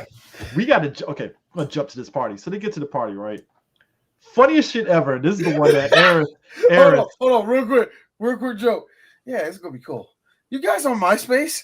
I just had to get that out. Go ahead. Yeah, go ahead, Chris. Look at Chris. You already know. I was on my last year of MySpace when this movie came out. Before I was Me too. Fuck this. I was committing to Facebook and MySpace because I was on Facebook earlier on because I was using my old college email and I was able to still use it. But I was at that point where I was like, why am I on MySpace when everybody's on Facebook? I'm getting the fuck off MySpace. This is done. It's dead. But nah, the party. Evan being in that room with them dudes and they think he's Jimmy. They think he's Jimmy's brother. Jimmy's brother. I fucking holler because they're out there smoking weed. One dude that looked clearly like he snorted some fucking coke. Oh, he did. Hey, you want to get some fucking coke, man? Like, no. I got you. He's like, hey, you're Jimmy's little brother. Why don't you sing, man? Sing. He rolls in and like Chris, I think you mentioned that I said something about this. He rolls in and he's like he thinks he's gonna hide in the room, right? He just sees a whole bunch of people in there. And he's like, hey guys, like I know you. You're the singer. You're Jimmy's brother. Oh my god, this fucking guy, right? Like it's him. Hey, come on, man. You gotta sing for us. You really gotta do it, man. You gotta do it. Please sing for us. Come on, sing, man. No. Like I'm not like I'm not gonna do it right now. I'm not really feeling. Hold up.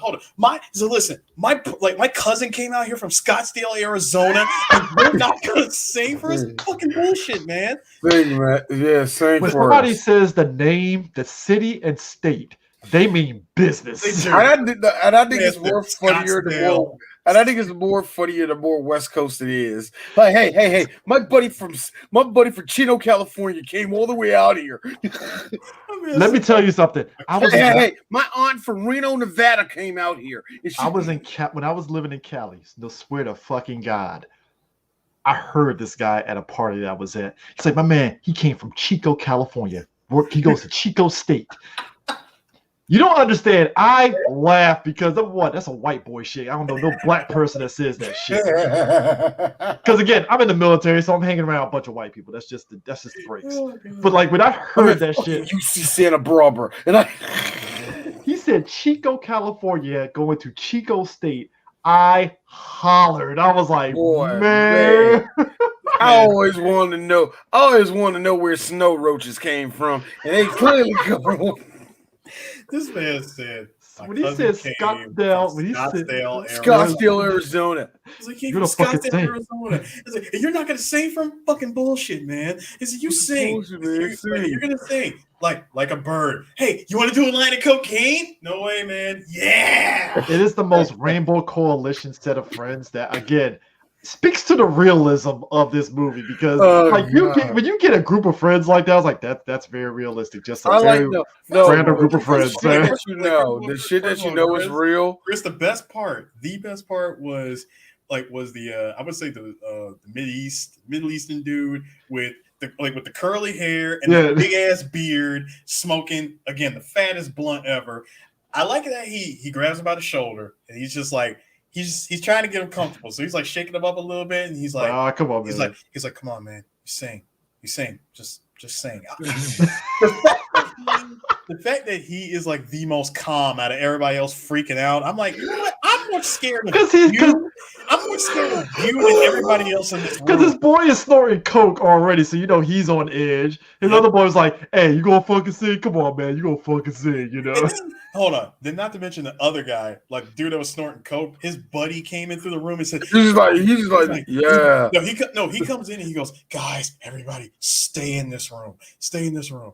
He says, "They're gonna kill that guy in there. That chick's boyfriend is pissed." It's like, now, what happened?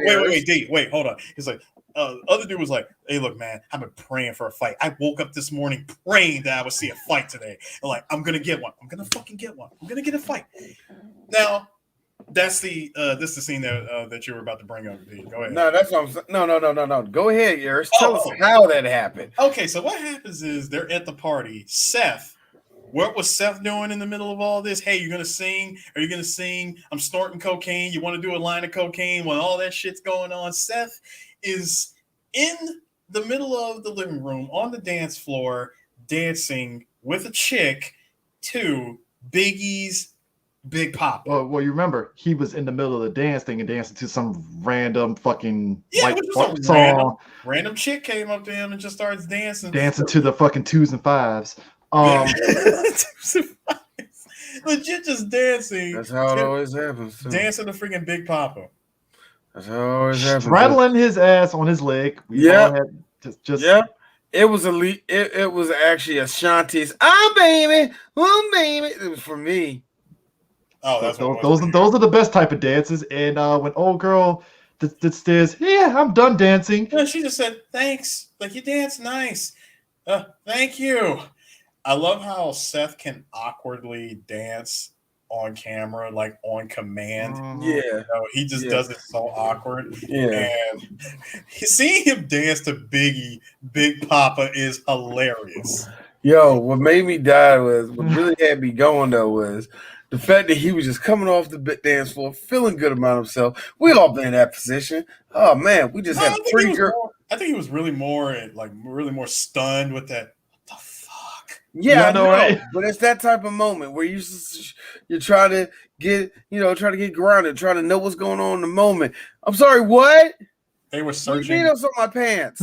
Like they were searching for. They were still searching for the alcohol. They did not find anything yet, and then that's when he runs into those guys. He's like, "Hey, man, you did you cut yourself? Like, you're bleeding." What are you talking about? What are you talking about? Like, I didn't cut myself. Do you remember that person in the movie theater that was like, "Ew"? Yep. Like they already knew what happened. Everybody already knew what it was. He was like, "Dude, I didn't cut myself. Why would I be bleeding? What the? Wait, were you just dancing with some chick in there?" Yeah, I was. So what? It's blood, dude. It's no. Again, he did the white boy shit. He touched it with 2 fingers. Yeah, he did. That's what I'm saying. He touched it and he goes, "No, that's what I'm talking about. That's why I was doing it." He's like, "It's blood, dude." He's rubbing it on the other guy. It's fucking blood. It's like, why would oh God. He used his leg as a fucking tampon. So D, what happened to you? Wait, did someone just fucking period on me? Like, did that happen to you? Yes, it did. It happened on my. He's like, yo, bring Scott over here. Hey, Scott, this guy's got fucking period blood on his pants. I said, holy shit, man, it's a fucking mangina, man. He's like, hold on, let me take a picture of that. It happened to me. And I didn't know it until I went to the bathroom a little bit later. Like I don't know if it came from her sitting on my lap or her grinding on me. I have no idea. But on the bottom of my long 5X white tee was the year of tall tea. It was like on the bottom part right here. And some nasty asshole from Upper Marlboro did that. I don't know if she's from Upper Marlboro, but I'm just going to guess the school that I hate. You went to Friendly. So that's that. I don't know where she went to. I don't know who she is. We'll never know. This happened in 2006. So what you're saying is Friendly High School catching strays tonight. Gotcha. I'm just saying. I'm having a good time listening to Laffy Taffy like everybody else. Next thing I know... Now, 2 things, Harris. 2 things, not 2 things. Number 1, it's period blood, nigga. Chill. Smells like pennies.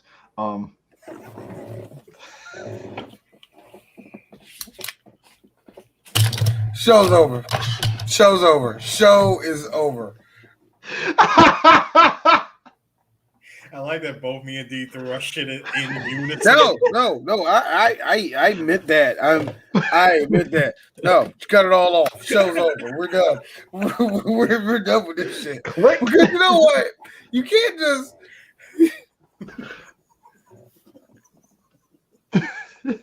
3BG is now over. 3BG After Dark. 3BG After Dark.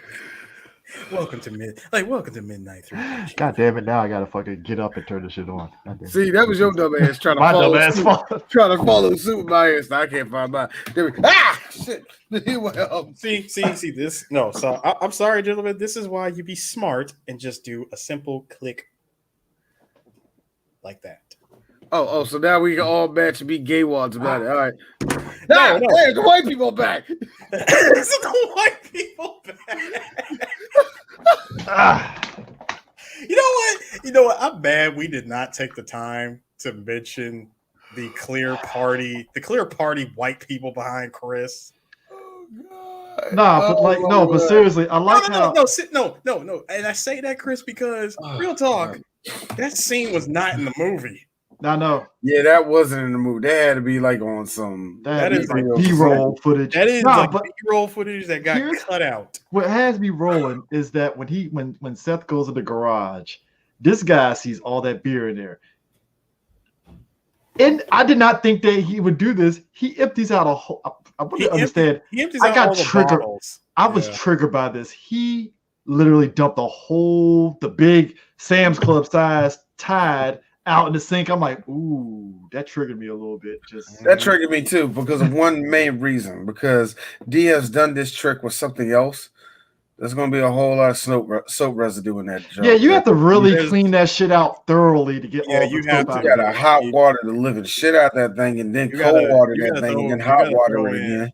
You have to throw in as much boiling water and then cold water after the fact because it clearly tells you on the freaking container, do not empty it out and put something else in it. You know, dude, you even try the trick of like you do with when you use soap in the sink in the kitchen and stuff, where you just fill water up and just let the thing just empty out all the fucking suds till there's no more suds. That don't work. That don't work at all. That don't work either. But it doesn't matter. This dumbass dumps all the beer into both the Tide bottles. And D, is it a smart thing? No. But you know what? For the sake of the movie, yeah. I mean, this is just straight comedy at this point. Yeah, it is. Because you emptied out beer bottles, a freaking keg and shit, and you fill it up. Like, you fill it up completely. You fill up 2 Tide containers, like you said, the Sam's Club size containers of beer. If you don't think about it, like, because again, I think that's the thing with movies, is like you suspend belief in certain situations because you just go with it. If you don't think about it too hard, you just laugh that he actually said, fuck it, I'm filling these shits up with beer. Yeah. Fuck these people at this party. I'm gonna go to this other party with these 2 jugs, and you're gonna deal. I think the worst part about it is that the amount of time spent with him running around with those damn containers. That just had to be heavy. No, not just heavy. Never mind that. Chris, how about the fact that the beer is no longer cold? Oh, that shit's lukewarm. Very lukewarm. Sudsy. Lukewarm and sudsy as shit. I've had lukewarm beer. Not the move. It's not. Not the move. Not the move. It is never the move. Actually, I take it a step further. Again, I said on the last podcast, I watched that Woodstock 99 doc. Them motherfuckers were in that hot ass weather drinking beer instead of water. $4 beer, $4 water, and you chose beer. And it was musty out there. He didn't even bring any water. And it was no. That's the thing. The vendors were selling water and beer, and people would prefer to drink beer over water. I'm like, they were selling water and beer, and nobody had a bar of Lever 2000 in that motherfucker, huh? What? All those come on, no one comes. No one comes. No, D. Nobody comes to Woodstock for the water. That's what it was. No, and it cuts to the lonely guy at the water stand going, nobody ever gets the water in Woodstock. Nobody wants to do the water in Woodstock. Hold on. And then the worst part, I was like, wait a minute, dude. Like, remember they was like, you know, they had that big ass mud fight. D, that was shit. That was D. That was feces. And I'm just sitting there like, I am so sick of the musty community who got the nerve to shut down the Freaknik, but y'all talking, we bringing back Woodstock. At least Freaknik black folks took a bird bath and got themselves clean. At least, I'm just saying, man. At least at the Freaknik, I'm pretty sure one of the Migos was born. So at least. Speaking of which, Evan singing is the funniest thing ever. These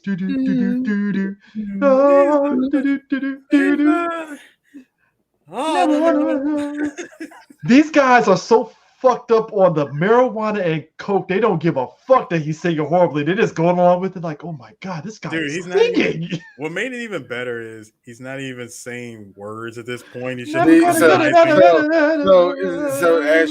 what you guys see? We know how your boy, who's that? Ice Fish? Ice JJ Fish. Ice JJ Fish. I fucked up his name. I didn't remember. I haven't heard him in a while. Yeah, JJ Fish. Yeah, I haven't heard in a while. But we said he got over because niggas was high and he couldn't stop laughing. That's how he got over. Because the singer like, oh, me. Niggas was like, No, dude, the best one out of everybody in that room was your boy. Did one line of coke.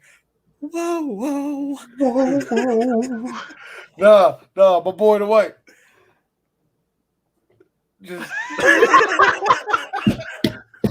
he was feeling it. He was just rocking his head like, yeah, nigga, that's the line right there. I tell you what, the best thing to ever do, I think we've all experienced it. You ever at a party, you hear a song, you don't know half the lyrics to the song, but you just jam it out.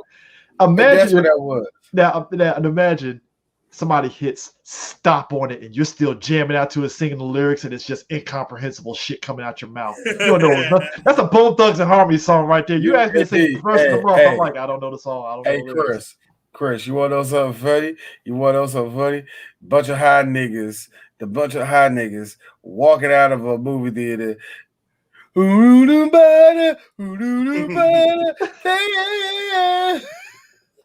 Bow tie Billy. Look. You strong.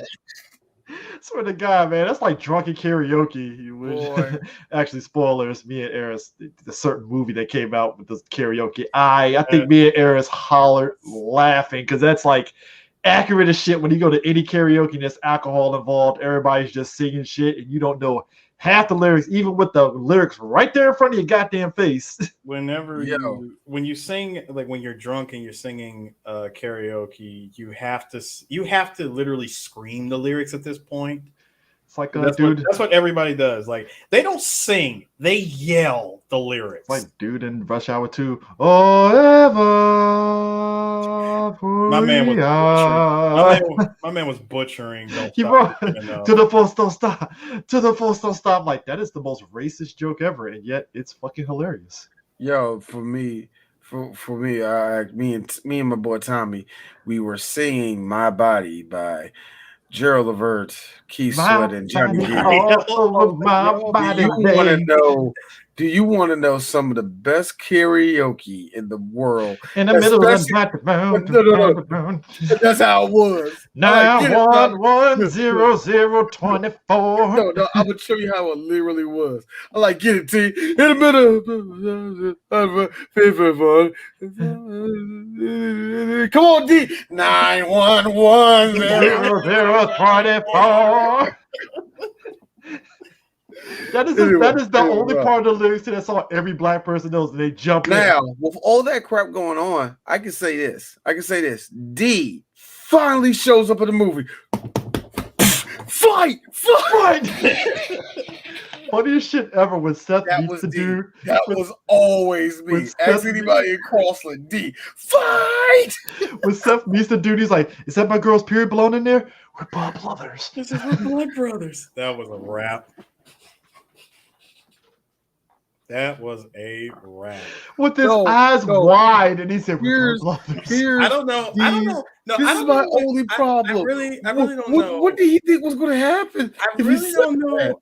No, real talk, guys. I don't know what's more awkward in that scene. Seth saying we're blood brothers, or Evan unintentionally punching Becca in the right tit. Yeah, I think that was the best part. Evan punching Becca in the tit is the equivalent of like you just, because again, you're nervous around chicks as a teenager. You say the wrong thing, and it's that nervous, like awkward, like stare of like, my bad. I should have said that. My bad. Let's be real. Let's be real, man. We all know that scene with Seth and how he interacted with Becca. Dude, you were literally burying yourself in the friend zone section. Yeah. I mean, we all were, because again, you're nervous around a chick. You don't know how to talk. That's why I was like, I remember some chick on Twitter a couple of days ago asked, "Do guys get nervous around women?" And I'm like, "Are you kidding me?" Like, we get nervous. Yeah, we get nervous because we don't want to say stupid shit. Yeah, you know what? And I think because Homer Simpson, don't say nothing stupid. Don't say nothing stupid. I got 4 dicks. Now, see, I knew it. Only two things are gonna go crazy. Two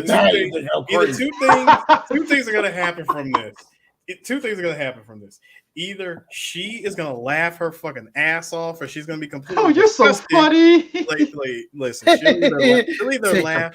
Like, she'll either laugh her ass off and want to bone me just off of general principle alone, or she'll be completely disgusted and never want to talk to me again. It's a 50-50. 50-50 mix-up. I have to say, early 2000s, yeah, her pussy would just dry up. And I keep on telling this to girls. I keep on telling this to women. The reason why men don't want to say nothing stupid around you or don't want to be themselves is because it's an enticing sound that we want to get to. So we're going to try everything in our damnedest. Like me, like I'll say something, like you give me a subject, I could say something funny that'll work. Otherwise, it's the awkward jokes, and it's like 50-50 on whether the chick's going to get it or she won't get it. All I say is, man, be yourself. Be yourself. That's all I can say. Be yourself. Don't be out here saying that you the man. Don't be out here acting like you big and bad. Don't be out here, starting fights and talking about somebody's mama and calling them out on the podcast. Don't be out here just starting shit and all of a sudden the girl comes out of hiding talking about you and got a baby by him and you going against it and she's actually a single mother and you will tell everybody that not to fuck single mom. Look, don't start none of that in your life is what I'm trying to say. Be yourself, and then all of a sudden you find out, you have her bent over, grabbing her by the head, and said, "You're gonna be my wife," and then let me point out something. He just had a look of like, what? I want to point out, like, gentlemen, I want to point out something before we end up forgetting this moment. Your boy Mark, when he tosses old boy out of his house, he's like, get the fuck out of here. He tosses him outside. He's like, hey, don't be such a dick, man. He gets tossed outside and he goes when he tries to fight him. My man took one good swing, actually hit him. He goes, Mark, I am so sorry, man. I'm so sorry. Tiger got out of the cage. Right? Mark did a line of coke because he took that punch like a champ. Oh, he ate that. Fuck. He ate that. He definitely ate that. And then I like it because you saw him later on when he tried to fight Seth. A dude came in front of him. He straight up headbutted him like it was nothing. Oh, and I like how dude was like, "You motherfucker," and it just starts to fight. And I was like, "Wow!" So Seth ever got it that clean. And I like how that when one of the cokeheads started fighting that big guy, and the big guy was just crushing. And then the girlfriend came out of nowhere. You motherfucking right to tell him. You humiliated me. You used my leg as a tampon. He's like, I'm calling the cops. Clark, hide the drugs. No, he says, Mark, I called the cops. You should hide your gun. Meanwhile, Fogel and the cops, their misadventures. I like how they're at the bar. Again, a hobo was drunk off his ass. And he was like, all of a sudden, he's like, all right, McLovin, stop him. And he's like, I don't know how to do this. I like how he tackled him. He just fell on the ground. No, he didn't even. No, first of all, he didn't tackle it. Like he just grabbed, he grabbed Fogel and pushed him into that freaking door. He tries to go around the other way, slips on a freaking banana peel or something. No, it was a wet floor. It was a wet floor. He just slipped and bust his ass. In comes the cops. McLovin! Nice! I'm buying you a beer, McLovin. And then breaks out dead errors. No, wait, real quick. McLovin literally act like every other person who knew. That was nothing. No. They literally act like every other person that bullshits. He's like, he just came right at me, man. I just had to take him down. I love it because then all of a sudden he becomes dead errors at that point because it's like, man, you don't want to meet a girl here, man. You don't want to meet a girl. You don't want to meet a girl here. The worst place. You gotta go. You gotta go somewhere. Like a spin class or some shit. Pottery bar. Somewhere unassuming. You know what I mean? So they can feel like they're safe and you're something. Hey, the nigga version of it is you gotta meet a nice girl, nice church loving girl at church or something.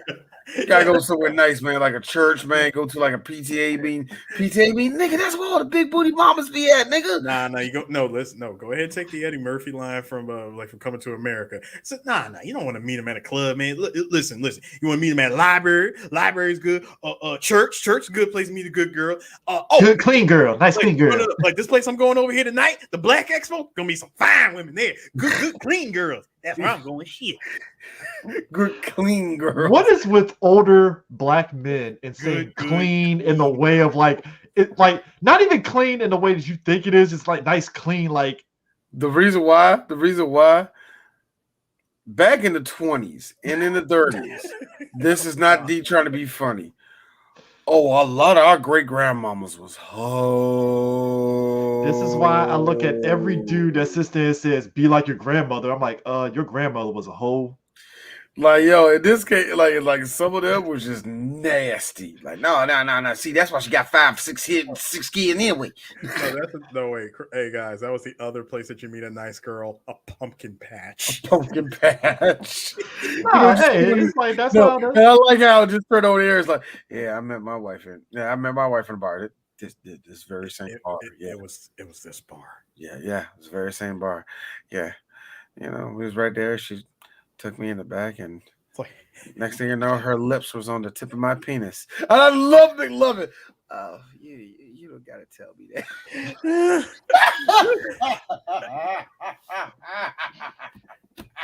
I just want to say for the record, then it becomes pure D and Eris. Go ahead. Our wedding night, we had group sex. I wasn't involved. No, I wasn't. Oh, was it? He got cut. She was amazing. You know what I'm saying? She was really amazing. And it was actually that moment I found out 24 months later that she was in fact a real whore. Yeah, called her on the street. Yeah, we saw her on the street in the middle of her jaw. And so I'm just talking about you. Like, you loving. You was like, oh, hold on, oh my God, there's blood everywhere. Anyway, McLovin, So you play the whole mysterious role, don't you? That's what keeps the girls that's how you that's how you. I'm sorry, Dad. Oh my God. Like sit back up. There's so much blood. Click. He said that's how you're going through girls. Like it's not the going, it's the coming of the girls that I'm concerned with. Again, me and D. I get it. I gotta be real. Eris and me and Eris, let's just be real, kidnapped the kid like they have. And he said that, keep the party going. This nigga's cool. This little nigga cool, man. He already took a tackle from a bum. Can I point out something real quick? We're drinking with an underage kid. Clearly, we should go to jail for this. Can I point out something real quick? Gaddafi, to answer your question, who was the funnier cop duo? Officer Slater, his partner, or the cops from Players Club? Okay, that's kind of unfair because number one, it's very unfair because number one, the cops in Players Club didn't get not even half the amount of screen time as these guys did. But to be fair, they did make the most of it when they were on screen. They did. Chilly shit. Like I have to imagine it'll forever be like I will look at it, Chris, and I will say chilly shit. 1998 Phase on Love. Like I have to imagine their dynamic was funny off screen and stuff. The conversations and stuff. Phase on Love being annoying to freaking what John Amos is scared. Both of their characters. You had to imagine dynamic had to be that hilarious. Now, if you're talking about chemistry and all the rest of it, it's probably going to be Bill Hader and Seth Rogen because Seth Rogen is down for any silly shit, and Bill Hader is a straight up like season. He was made to go on Saturday Night Live type of people. Mm-hmm. So it's like, oh.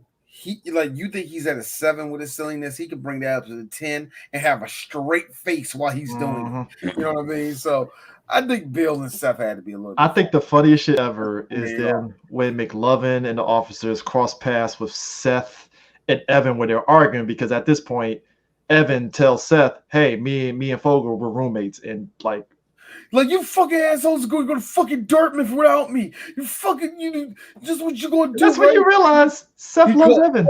And I love it. Like, it is what it is. Yeah. It's when friends realize they love each other. And in the sad case of this, dude, he's moving away. I know. I'm going to, before that scene, guys, it was the other scene where cops are just being some straight up nigga moment cops. When they are shooting at a stop sign. Man, they shot at the stop sign, and then they decided to give Fogel the gun and say, "Empty the clip into the sign." Yeah, motherfucker. No. This is the best part. He didn't even get a chance to shoot it. He get a chance to shoot because why? The cop's siren going off. When you got cops going, oh shit, cops! It's like, oh shit, we are the cops. Damn. They literally bailed. They bailed. They jumped in the freaking car and haul ass. No, but the fact that he hit Evan and you just killed me was he broke out the breathalyzer and it was like, ooh, like, oh man, that's a 6.5. What about you, McLovin? Ooh. Hey, yo, motherfuckers, yeah. Keep in mind, guys, they still got the drunk guy in the back seat. Yeah, you just see the Olga. You just straight up Bernie Lomax in the back. Nah, but I mean, at that point though, like when that happens and stuff, after they hit Evan, they let the guy ends up escaping and stuff and bouncing and stuff. So I just like how, again, when we see people get hit by cars, something falls. Well, Evan's shoe didn't fall off, but that one at a time fucking things just that shit hits just the ground. exploded. Just hits on the ground. And I like how Hader goes up to it, hits him, was like, beer. All right, guys. IDs now. No, spread your shit. Spread your shit. I am the law. I am the law. And I like how Seth is going full on bad cop. So we go 11, right? Yeah, man. So, good, huh? Yeah. No, it was the line. he's got a cigarette. He's smoking it, and he's going. Yeah, go ahead, McLovin. You can go and take a drag on that. Yep, go ahead. Nice and deep. You like Officer Slater and I, right, McLovin? Yeah, we like you too. Yeah, we like you. So here's what's about to happen. We're gonna arrest these guys. Anytime a cop says, see, this is what's going to happen, two things are happening. You're going to jail, or B, something very illegal is about to happen. Mm-hmm. Like he said, so here's what's about to happen. We're going to arrest these guys, and you're going to say that they hit our car. All right. Like, that it was in the fire or something, and they leaped at our car. Yeah, I can do that. No, you know the best part? The best part of that? I would say this was me and Chris or any of us, any of the two of us. It was like, hey. He shines the light on him and goes, hey, you go out there, you check him out. Fuck that. It's like, fuck that. It's like, you go out there. All right, fine. We'll both go out there and check on him. I like how when Fogel comes out the car and looks at who it is, again, Seth has the reaction like, the fuck? No. Seth Rogen had the best line in that scene before they got out the car. I can't believe this is happening again. What are the odds? Man. Again. Real talk. When I heard that, you're a terrible cop. Just say it with a straight face. No, but I like how at that point, that's when, during the midst of the confusion and stuff, Seth, Evan, and Fogel decided to just run off and dart it out and stuff. And they're like, the fuck? What the fuck? So, and I love it because Seth Rogen, he's gone. You're fast. Like how he threw up and he was like, hey, don't throw up. Boys did a little bit of drinking tonight. No, we found these drinks. That's all. It's like, all right. Shh, spread your shit. Like pussies on the pavement, fellas. Let's go. On the pavement. Dude, I like how on the pavement. I like when they get onto the bus, pussies on the pavement. I got to remember to use that. Loaded gun, ready to go. I like how when all three of them run away, they get on the bus. The old man is there drinking out of one of the ones that busted open. He's like, "Hey, McMuffin, you ain't tough with your two cop buddies, there are you?" He's like, hold your hand. Like, hey, hold your hands. What? I said hold your hands. Fucking hold my hand, man. Then he takes the gold slick. It goes in the air, and no. Oh, wait! Before the gold slick, I'm sorry, guys. I'm sorry. I got to go back. The best scene ever. They see Fogel get out the car. Everybody's like, slow motion. Fogel. Everything's in slow motion. Evan, just off of pure adrenaline, gets up and hauls ass. In the most white boy run ever, like. Dude, his Terminator T-1000 run. It was freaking teenage T-1000 run because he legit got up and ran. He ran away so quick. Yo, my favorite part was a cop, freaking Seth Rogen tries to catch him. He's running so fast. Seth freaking Evan freaking disappears into the shadows. He's like, fuck. He's like, hey, what happened? He's a freak. He's the fastest kid alive. He's like, it's all right. I'm gonna scare him. He's like, I'm gonna scare him out. He fires a gun in midair. It's like, yo, warn me the next time you do this shit. Just to try to find him, it's like, you guys realize you have to kind of report when you shoot off your gun, right? All right, cool, fine. You know. I mean, dude, Evan was legit gone in the shit. Man, that man went into the shadows like a goddamn ninja, man. You know what had me rolling when they were on the bus though? When they finally get on the bus, I like how I like the fact that the cops let the freaking bum out. Yeah, they let him go. Yo, when Seth and the bum collide, I like how Seth was like, "Yo, back the fuck off." I was like, "Oh shit." And yet the bum fucked up damn Seth and shit because again the bum's all drunk and shit. The Ghost Slogger breaking. I was like, "Well, that's a shame." Dude, the freaking Gold Slick vodka just shatters. I loved all the slow motion shots. He's like, hey, get off my bus or I'm calling the cops.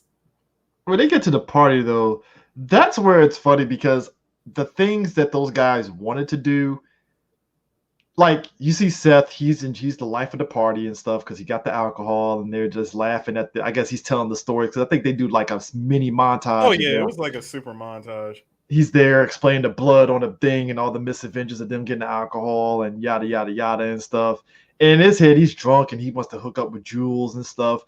Clearly, Jules, I can't tell if she really likes Seth or she's just like, she thinks he's cool. But I think she does come out of her mouth and say, hey, I think you're cool. But like, I mean, first of all, when he got so pissed drunk that he was hoping that she would already be drunk at this point. So when he actually tells her, he was like, "Hey, come on! Like, listen, I know it. Like, I know it's got a little bit of suds in it. It's a little bit soapy, but you can't really tell because the alcohol. Because of the alcohol, you're not gonna notice." So he said, "Come on! I know you drink. I know you've been drinking. I know you've definitely been drinking tonight." No, actually, I've just been hosting this. In fact, I didn't drink at all. In fact, I don't drink alcohol. Period. I just wanted you to get the alcohol. I mean, because, it's a party. I'm bringing guests. At that point, Seth's world literally collapsed on itself because he really thought that she'd be drunk and he could get her to, hook up with him because they'd both be drunk. So I do like the fact that he, it hit him so quick and so hard that he's slowly turning and she's going, Seth, are you crying? Like, no, I just got something in my eyes. Like, oh my God. Like, oh God, this is so embarrassing. Why? Like, what would me being drunk have to do with anything? Like, listen, Jules, you're awesome. You wouldn't get with me. I mean, come on, look at me. You really would not get with me. And she's like, well, I mean, not right now because you're drunk. And so I'm thinking, wait a minute. So Seth, let me get this straight. So if you just stayed sober the whole freaking night, you would have been in there with Jules. Midnight Flint. Which shows that Jules has morals, which is great. Because, most movies, they would have put the situation where the chick would have fucked Evan and it would have been like a funny ha ha ha, kind of moment kind of thing. I mean, he was really I can see them doing that. He was really banking on that idea of, oh my God, I was so fucked up. I shouldn't have fucked that guy. We could be that mistake. The reason why it is really what it is, you know what it really is? Easy pussy. Yeah. Yep. Easy pussy. That's the mentality. That was the mentality back that point. Well, I mean, it's still to this day. I mean, to this day, the reason why you still hear, unfortunately, the reason why you still hearing girls getting date raped is because of that crap. Now, check this out, you guys. So right after he admits well, like, yeah, I do like you. I mean, like, Seth, you're not a bad guy at all. I mean, you just drank bonk, straight headbutt. What the fuck? Ow! Lucky for her, look, lucky for her, she grew up in a house full of boys. She was used to that shit. Rough housing. No, seriously. That's not even me being funny. Girls who grew up with a lot of boys in the house, y'all bitches can take a punch. No, that wasn't even a punch. That was a straight falling head. That's what I'm saying. Y'all can take battle damage and still be on the field. Is what I'm trying to say. You know what's funny is that it was interesting seeing battle damage Emma Stone. Becca and Evan. Oh, I was gonna bring that up, Chris. I was gonna say that was Seth's version of dealing with this situation. Evan, on the other hand, has something completely different. When he gets to the party, Becca's completely smashed. Her friend Gabby tells him, "Oh, like, look." She says something along the lines of, "I would fully blow him right now." Oh, she's white girl drunk. And so she says, or so she tells, "Hey, look, go over there. I mean, hell, you can go get her right now." Seth, again, always thinking, but I mean, would I really want to try to take advantage of her in her drunken state? I mean, isn't that kind of unethical? Oh, no, not if you're drunk too. And Seth proceeds to chug some rum that he has in his hands immediately before meeting Becca. Oh my god! What she just did was she justified rape. You goddamn right she did. It was consensual though because they both were willing participants. I was gonna say not only that, they were both drunk as hell. Here's the thing that kills me with that. I'm like, so you mean to tell me no rapist ever said try to use that excuse? Hey, I was drunk. I ain't know what happened either. Now you know how I got there. What I did like was how Evan tried. I will say this. What I did like was how Evan tried to prepare himself. He tried to psych himself up. He goes into the bathroom with a whole ass beer and vodka and goes, "All right, you can do this. Stay calm. She likes you. She wants to suck on your penis. Let's do this." It's a good thing. Hey, it's a good thing. Hey, it's the best thing. Hey, Evan, don't worry. As a married man, you're going to be saying that all the time when you think your wife is mad at you. I just like how the whole scenario of them in the bedroom resulted in Becca throwing up immediately. Being the shitty one. But it also is something that is a good tale of drinking. And underage drinking and mixing that with sex is always a bad combination. It's a horrible combination. It's a horrible combination. Those teen comedies of the 80s and 90s make it seem all whimsical and funny and stuff. Yeah, and it's no, it ain't funny. It's complete bullshit. So we're grown ass men. Real talk. If you're fucking and you're a little bit more than tipsy, it ain't fun. If you are even just a notch above buzzed, don't come at me. Pause for a second. You tell that to the women on brunch, the mimosas. No, Chris. Just saying. No, Chris. That's Chris. First of all, Chris. That's after the fact. Okay. That's different. We're talking about. See, those are grown ass women. What we got right at is Becca. Yeah, it's Friday night. Fucking drunk right now. Remember, she's using "fuck me, Bobby" language. I want to suck your cock. Hey, what you doing? I got the wings of a spider monkey. No, D. Becca coined the phrase that I wish became a real thing like a real thing after this movie came out. She says, "This is going to be the most amazing blow J I've ever given you." How did that not? I am mad at how are we not hearing that in porn? Exactly. Right, it didn't even become a thing in porn. It's not even a thing in porn. That's not a line they use? Freaking blow J. Blow J. Wow. You know what white people genocide and funny cuss words. You nail it. I think we also have to point out so Fogel gets lucky I was about to bring yeah. I was just about to bring up Fogel. Fogel sees the girl. Fogel sees the girl. He sees a girl that he was eyeing on that whole time. My man was on his mission, and he takes a sip of beer, walks to the middle of the dance floor. He legit does probably the one thing that both Seth and Evan don't do, which is the initiative and just did it. No, which is just great. He just like, how do you get a chick? Just approach her. Yep. He straight up approached her and said, "Hey, Fogel, sup? Let's dance." And he just straight danced with her. She's feeling like, oh shit, I like this. The reason why, and here's the thing that is the thing like a lot of guys have always do, and they mess up. Even the guys with a lot of this mess up.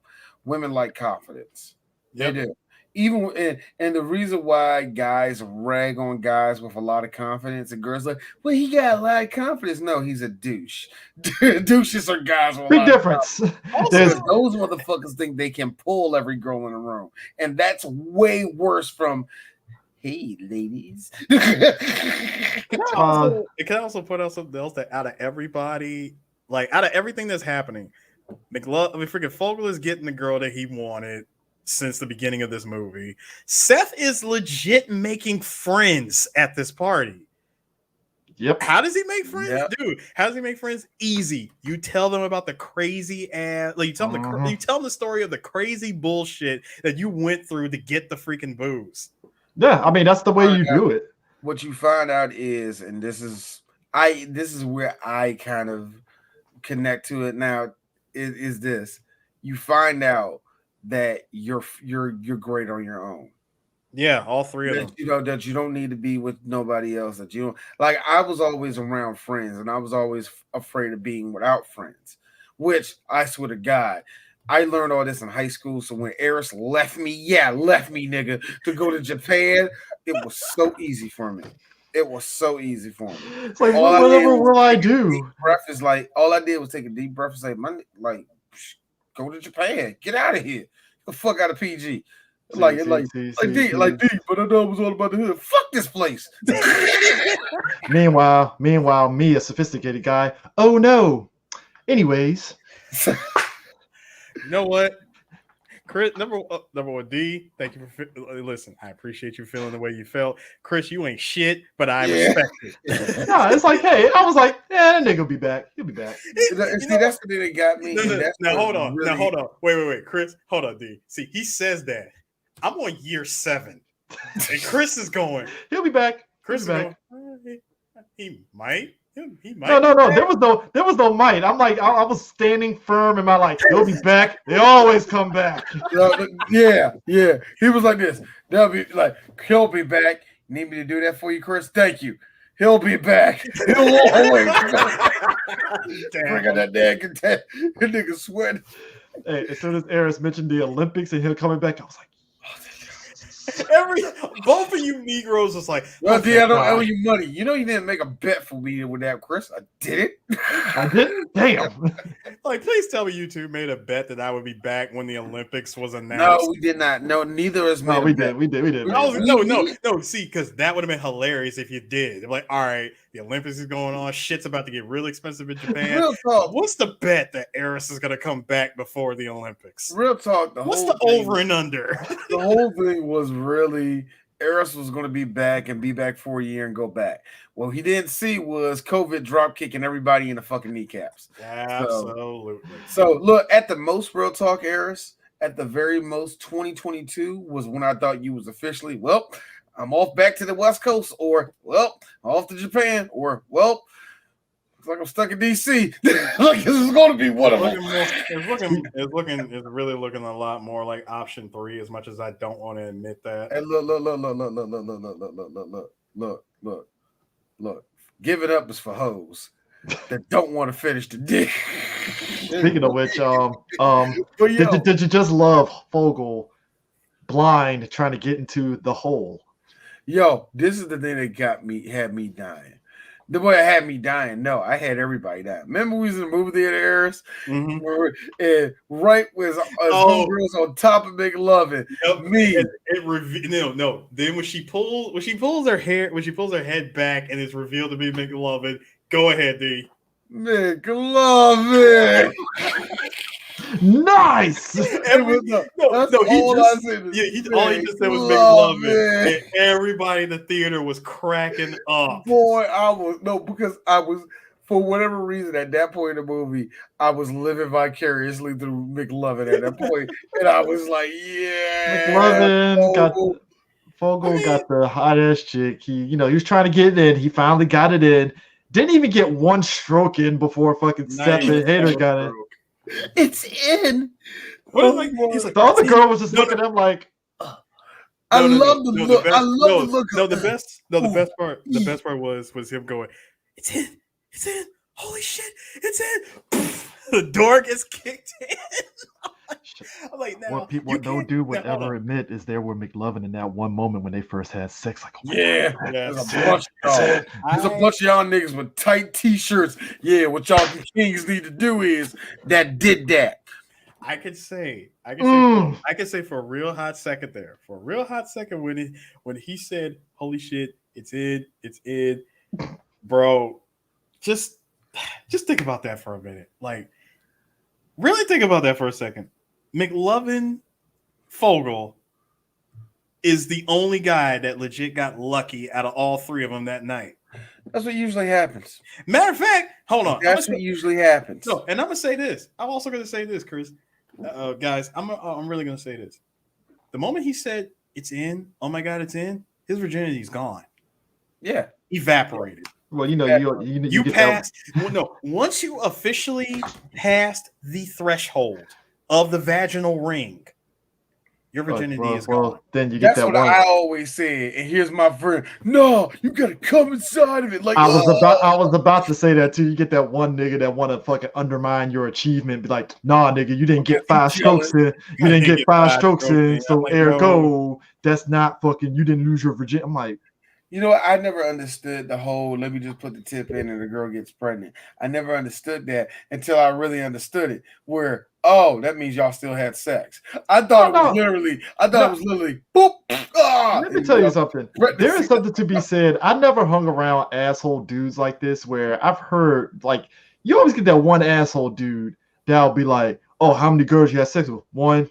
Nah, man, it ain't enough. I'm like, so those type of dudes, they'll move the goalposts constantly to undermine you, what you are. Bro, you can say 9 and they'll still say that's not enough. Yeah. It's like you're moving the goalpost and shit because it's like, look, I didn't lose my virginity in high school. It's just because I'm a teenager. I don't know what the fuck I want in my life at the time and stuff. You like girls, but you don't like, your head's just not there, hyper focused on that. I mean, and even if you did have that moment, even if you did get lucky enough to even get to that point, there is a high chance, a high probability that you would have the kid and play moment where kid broke out the old expired condom in front of one Tisha Campbell.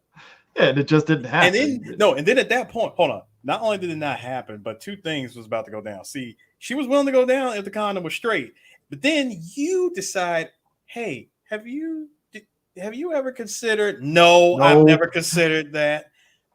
And no, I don't do this. And no, I don't do the sponges and none of that shit either. I'm like, okay, so I guess I guess I'll just walk you home or something. Well, I guess you can open your palms and I can masturbate inside of them. Like nothing else is going to happen today. I guess it's been a great evening. I think great evening. I feel the best scene ever is in the wood where that black chick was like, "That's what it looks like." Fucking hilarious. Because I'm like, I have to imagine. You're a chick, you see a penis for the first time, you're like, that's what it looks like? That's it? All right, I guess. Let me tell you something, man. Ain't nothing like losing your virginity and both people are wearing t-shirts. Anyway, Yep. Anyway, the ghetto. One more, one other thing, guys. Just so you know that Jules was definitely into Seth. Remember when he went in for the kiss before he headbutted her? Like, whoa, what are you doing? She goes, whoa, wow. Listen, I would prefer if we did that at some other time. Yeah, I'm like, you didn't smell like my fucking uncle right now. acceptable. There is no other there is something to be said about like standards, and Jules has standards. It's like, nah, this ain't the right. But that goes into how Seth is. She's down to fuck. I got the booze. Her vagina is wide open. Meanwhile, in the reality, when you think back to that scene, he had a point in the fact of she could have called her brother, but she went to me, which means she did have an interest. That's what I'm saying. Like, he completely missed that part of. He completely missed the boat. He went 0 to 100 with it instead of going to like 30 or 50. I got it for you. Teenage boys. Yeah, pretty much. Oh, let me make it very clear. A teenager usually, and if you are a teenager listening to this, you would get a girl to offer you close to sexual things 3 times in your life, and it will go. And there's nothing wrong with that, because don't let the media dictate that. There's nothing wrong with it. But let me tell you this. Let me look. Hey, Deshaun, look at me. Let me tell you this though. It ain't gonna happen again. I know Erica's gone, bruh. That moment is done. She moved on. She moved on. Here's the thing. Let you go on now. When you hit college though, and you're around adults, women will give you more than one shot because they know, hey, the first time that's a mulligan. It's gonna go over your head because hey, especially if she knows you're very respectful. This usually goes for the girls who are shooting the shots. And when I say shooting the shots, I mean literally you're the one that's like, so you trying to go somewhere tomorrow? Like those girls that like that are straight up like nudging you. Yeah, it's like this way. Hey, speaking of giving a shot, the part where Evan is attempting to have sex with Becca. Now, keep in mind, Becca is pretty much, she has control of everything that's going on right now. Evan is completely drunk off his ass, and even he's going, oh my god, beautiful. He's like, oh my god, I'm Jesus, like I am so drunk, I can't even process this. This is not going nowhere near how I originally envisioned or planned. Becca hits him with the mood killer. I just don't understand why you got to be such a little bitch about it. Did you just call me a bitch? Excuse the fuck out of me? Has that ever happened to you? No girl has ever called me a bitch in that regard. If it happens to you right during sex, good luck, sir. I don't know how you get out of that situation. What she said, yeah, a scared little. I've been called a faggot by a girl, but karma quickly got her. I think she got knocked over and fell down some stairs or some shit. Something stupid happened. I'm assuming this woman was, before I say this is no offense to any black woman, but she black that she called you a faggot. Okay, that's true. Yeah. I did that because 2 things. Chris knows my love of the black woman, and number 2, Chris, this will look like I really party out in Virginia or Montgomery County. Hey, look. Black women will call you a faggot and have you question your life. Damn. Am I a faggot? Like, damn. It's the maybe I do like Chris. That. Hey, Chris. Exactly. Hey, Chris. No, Chris. Think about it. Chris, that happens and you get hit with the TikTok video. Oh my Lord.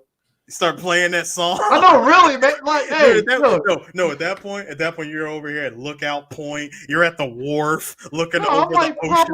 I'm like Pablo Escobar. I'm staring off at fucking Haynes Point with my arm behind my back, just questioning life. Damn, am I a faggot? You're just staring off into the distance. You just you're looking at that shit, bro. You're sitting in front of a fireplace with your freaking books behind you and shit. You're like really trying to process what just took place. Aaron. A full 96 hours later. Hello? What you doing? What you mean you ain't a faggot? Nigga, I said that 4 days ago. Get over it. You must be because you still thinking about it. D, listen. Your favorite part, going back to the movie, when Fogel, when the camera reveals it's Fogel that's literally in there, she takes his hand and starts sucking on his finger, and he has the entire theater laughing when he says, I got a boner. No.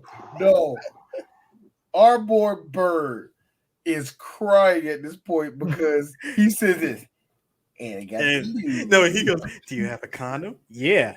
And lube. And when he said that, Bird is hunched over. Our boy Bird is bigger, actually. He actually wider than me. This nigga is just like, he's like crying. The spirit has left him. I think that's why I love this movie, because it's just that internal monologue. You think back to your teenage years. That's exactly, if we were ever in that scenario, losing our virginity, we would actually, maybe we wouldn't say it, but we're thinking it. Like, this is a more realistic scenario than American Pie could. Like, you're thinking these moments and stuff. I think that's what had me rolling. It's like, I think back to my teenage years. I'm like, yeah, those. And I'm like, I'm not looking at it on some, it's awkward. It's like, no, this movie nails. Like, that's what you think as a teenager. Yeah, this is what is more than likely to happen. Yeah, it's just, this is what you're thinking. And I think that's that whole scenario when he said that, she licked his finger. It's like, yep, I have been in that scenario. And I didn't say it, but I was like, hey. Like, she's about to do it. And I'm like, no, see, Chris, Chris right here, this is what's going through my mind as she's doing at the my finger. I'm like, and she is practicing. Oh yeah. I'm like, and we are in. I'm like, no, D. It's more of, all right. She still got her warm-ups on, I see. Nah. Actually, in my head, 20 years. Shut up. Yeah, thank you. You get exactly what I meant. Actually, just wearing the pants, doing the jumpers. Yep. Young Chris, 21 years old when that happened. I'm like, keep going, you dirty hoe. I could so imagine 21-year-old Chris saying that. And him saying the same. Like, you. Then it gets me. Like I said, like that shit from fucking Blazing Saddles. Like, you dirty, like, bitch. Wow, bitch. Wow, bitch. Like, it still kills me. Your boy Evan. Oh, you're just so beautiful. I'm like, Evan at this point, he is done. I ain't gonna lie. I ain't gonna lie though. I'm like Becca though. Like, when you throw up, your sense is just snapping me like, get blah blah blah, because it's like you sober up immediately when you throw up. I threw up one time because the alcohol, like, boom. Because the main part of the alcohol at this point is out of your system, and you just got the lingering shit that's like hanging on to your stomach lining. Oh, it's like, oh Jesus! Part of liquor. Yeah, it's like decisions were made. The actual liquor is out of your system, but the shitty part of liquor is still in your system. The shame of liquor. The shame of it. It's still. I said, it sticks to your stomach lining. Because if you had no food and just drank alcohol that whole time, you are done. Nigga, the thing that killed me though now was your boy when the cops got in there. And no, it's the cops. They probably said, when he said it there, he was like, look, my loving. We know. Oh, wait, hold on. Go ahead. No. It was actually before that. First of all, I want to point out again the bromance. Even though they had their fight and said that you bailed on me, yada, yada, yada, Seth, again, finds a very drunk Evan, which I'm still amazed. Yo, Evan, how the hell did you get your clothes back on, dude? Second, if you were that drunk, how the fuck did you get fully clothed again? And I felt bad for Evan because he's laying there with his drunk friend who's already passed out, Maroki, going, Maroki, life is bullshit. He's already like damn near passed out. Seth comes down, sobered up real quick, and goes, yo, Evan, wake up. Wake the fuck up. The cops are here. We got to get out of here, man. The officer and the gentleman picked his boy up. I mean, he did the noble thing. He did That's the what noble thing. I would look. I can do that for you. I can do that for Chris. I'll do it for Eris. I know neither of y'all can do it for me. I'm too fucking fat. I'll do it for you, sir. I've picked up big women before. It's good. Number one. No, Chris, before you even say before you say your piece, I'm going to be the pragmatic one. All right, look, somebody give me a wheelbarrow. I'll do it for D. You know, you'd be on my back, but that's what's happening. Okay, first off, see, Chris is a true friend. Fuck you, Eris. No. First of all, no, Eris just look at me and be like, all right, Chris, you got the leg, I got the arm, let's go. No, sir. You got to break out a dolly, a wheelbarrow. No, D, you listen to me right now. When I said somebody give me a wheelbarrow. Eris has you looking like this on the fucking wheelbarrow. Exactly. I will take you out dignified, okay? I don't want to go home. Like I said, just the women. Like I said, D, I will put you in a wheelbarrow and you will go out dignified. Why? Because why am I gonna try? Look at me, man. I'm like half the size of you, okay? No. I'm half your first of all, seriously. Seriously, and I say that because I'm half your size. Number one, I am not gonna hurt myself. Number two, in the words of Samuel L. Jackson in The Hateful Eight, nigga, I don't want to work that hard. Yo, I can only imagine it because Chris, you mentioned blazing sandals. Now I just see Chris, see Eris. I would go D, but as you see, this one, I'm pointing at D. I'm pointing at D going, this one is a doozy. Kiss him right in the forehead. Don't and D is like, oh, fuck you, man. Here's me. Oh, don't worry, D. Everyone is equal in my eyes. No, but heavy roll is that he hits Evan's head on the doorway. We both hit the side. Me looking confused and Buzz like, the fuck is going on here? Oh god. And like I said, it's sweet. This is what I mean by sweet, because it really comes full circle that Seth loves his best friend, loves Evan. That's the night eating freaking pizza bites in sleeping bags. It's perfect. It's perfect. That's perfect. First of all, that's perfect drunk food because I've had pizza bites drunk before. Yeah, pizza bagel bites. It is good drunk food. Hold on, before we get to that part, I do want to talk about the kick out, man. Come on, the kick out scene is literally like the highlight, the crown jewel of this moment. Can you guys do me a favor? Hold on, when the cops come in and they're telling everybody, all right, get out. He points at old boy who plays like the supporting best friend in Kick-Ass. He was in Kick-Ass. Yeah. Mm-hmm. And he tells him, he said, hey, look, man. He said, look, she's not interested, all right? Drop the crantini and move it. Beat it, sugar tits. Crantini. Cram fucking teeny. So he just made fun of your manhood. He said, leave the booze and go. I assume you all have guns. The long dick of the law is here. To be fucked by the long dick of the law. You know what? There's a lot of very toxic police behavior in this movie. Thank God it's a movie. That's all you can say. Knock on wood, man. Shenanigans from the cops. And also probably the best moment ever. Cries in Black Lives Matter. No, you said cries in Black Lives Matter. No. How seeing Officer Slater, seeing Bill Hader dances in Fuck the Police. Man. Yeah. Dude, all of us cracked up in the theater. You just heard that you hear that clear West Coast track play. Don't trust the police, no justice, no peace. Fucking doing a white man crip walk. My man was getting his dance on though. I like how McLovin decides, in order to boost up his infamy, have the cops fake arrest him and stuff and get into the car. I think the best full circle moment is our boy Mr. Spitter spitting on the cops saying fucking pig, and Hader gave him that point like, and you about to know what a black man feels like. Blah, nigga. One good hit. Nice mullet, asshole. Bruh, in the mouth right here. Like, done. Nah, before that though, D, I know which part you're gonna say. As soon as McLovin is in there, cops kick in, Officer Slater goes, all right, everybody get out of here.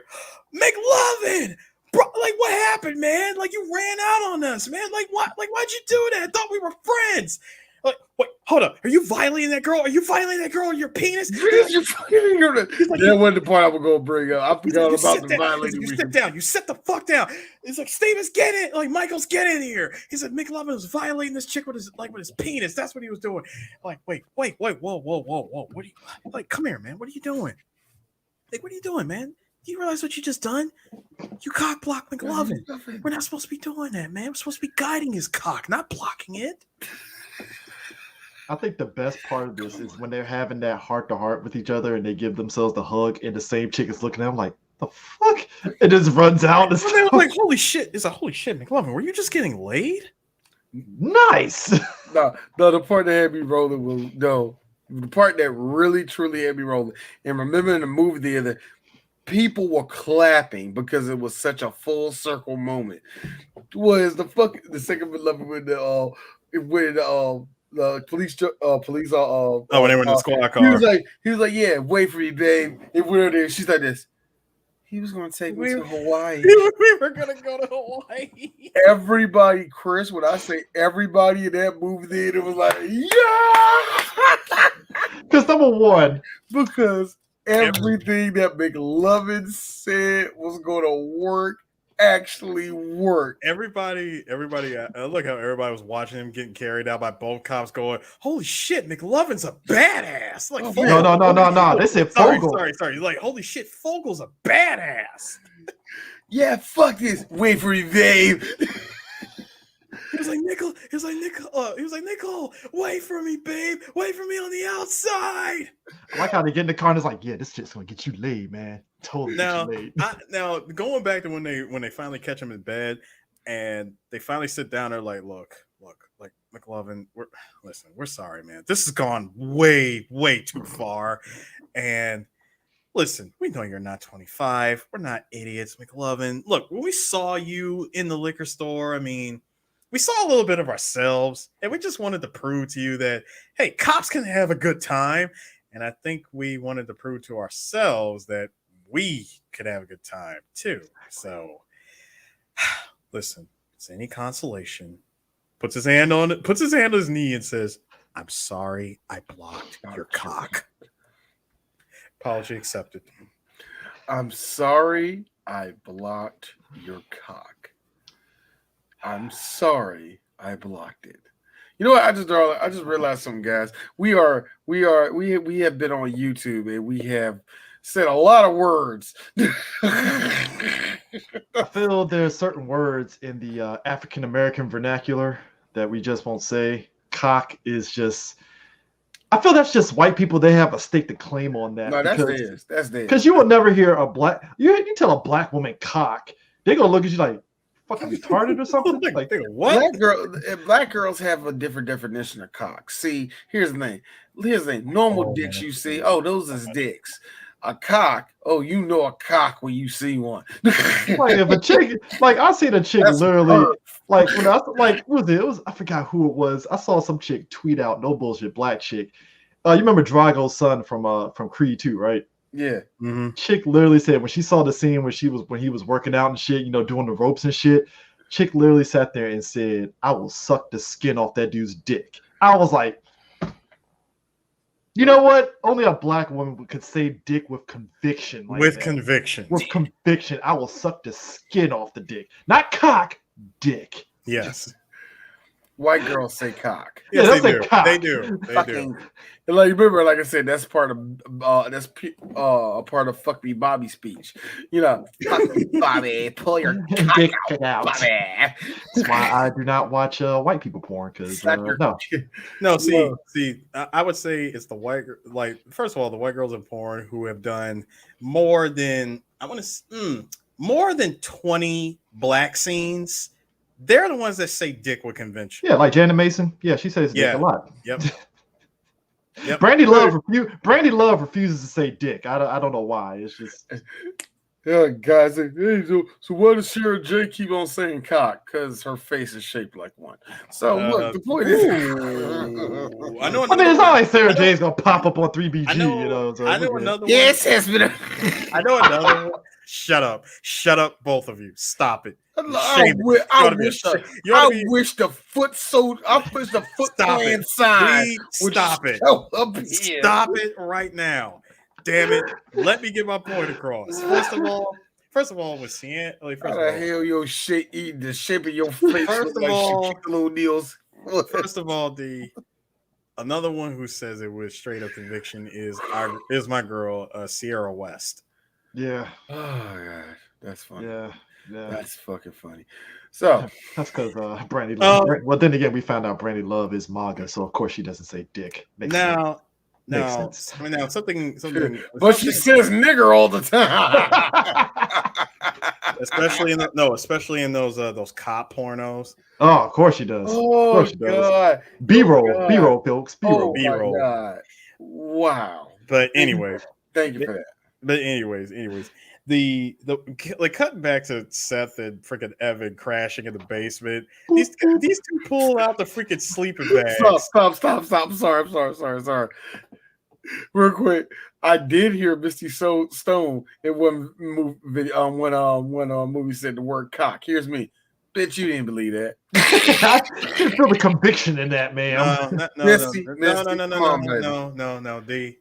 No, call it what it was. It was a bad take that they forgot to cut out. If Harris was the director, he'd be like, "Oh, time out. Hey, cut. Misty, what the fuck was that? The fuck was that?" Chris knows me. There you go. Here's how it went. All right, stop. Hey, Misty, come in. Is that how you say that word? Oh, the white guys like when you say it like, okay, never mind. She got it. Let's get roll camera. I'm sorry. Look. All right, 1, 2. You ready, Missy? Sorry for questioning you, baby. All right, action. Here's Harris on my shoulder. What happened? She the professional. She know what she does. That's exactly. This is my first video. See, this is my first one time. So It's like I'm making too much sound, man. Shut the fuck up. I wrote the script for this, First script. Great. Like Eric Chris, making too much sound, man. The boom mic's gonna pick us up. Forgot Eric's the sound guy. He really would be like, "Hey, shut the fuck up." Eric would quickly and shake the boom mic just to make him shut the fuck up. I'm like, yo, nigga, will you stop giving the editor like fucking work to do? But Evan got bad enough making the music louder than the moans. But Evan and Seth's conversation is funny because it's drunken friends conversation. Yep. And I like how, like I said, it just ends with Seth just saying, boop, boop. Yep. He's like, when you went away to summer camp like a couple years ago, I missed you, man. And when I was there and you weren't there, I missed you too. I love you, man. I love you too. I have no shame in saying it. I love my best friend. I fucking love my best friend, man. I love you too. Why don't more best friends say that? How come I never tell them each other? Why don't we do that, man? Why? I'm like, yo, this is the most drunken best friend talk ever. Golly. I'm sorry. There's so much wrong with this. The aesthetics of the scene is just again, the pizza bites just chilling off on the side during the combo. Right there in the middle. That is drunken, like you drunk, you didn't eat all the pizza bites. It's just sitting there because you not finished it and y'all just laying there, just absorbing everything that's happening. So it's just perfect. And then I pull a Seth when he wakes up next morning. What the fuck? That is like, where the fuck am I? No. And realizing what happened, you remember like probably the last hour before you passed out. Yep. That's the only thing you remember. The last hour before passing out.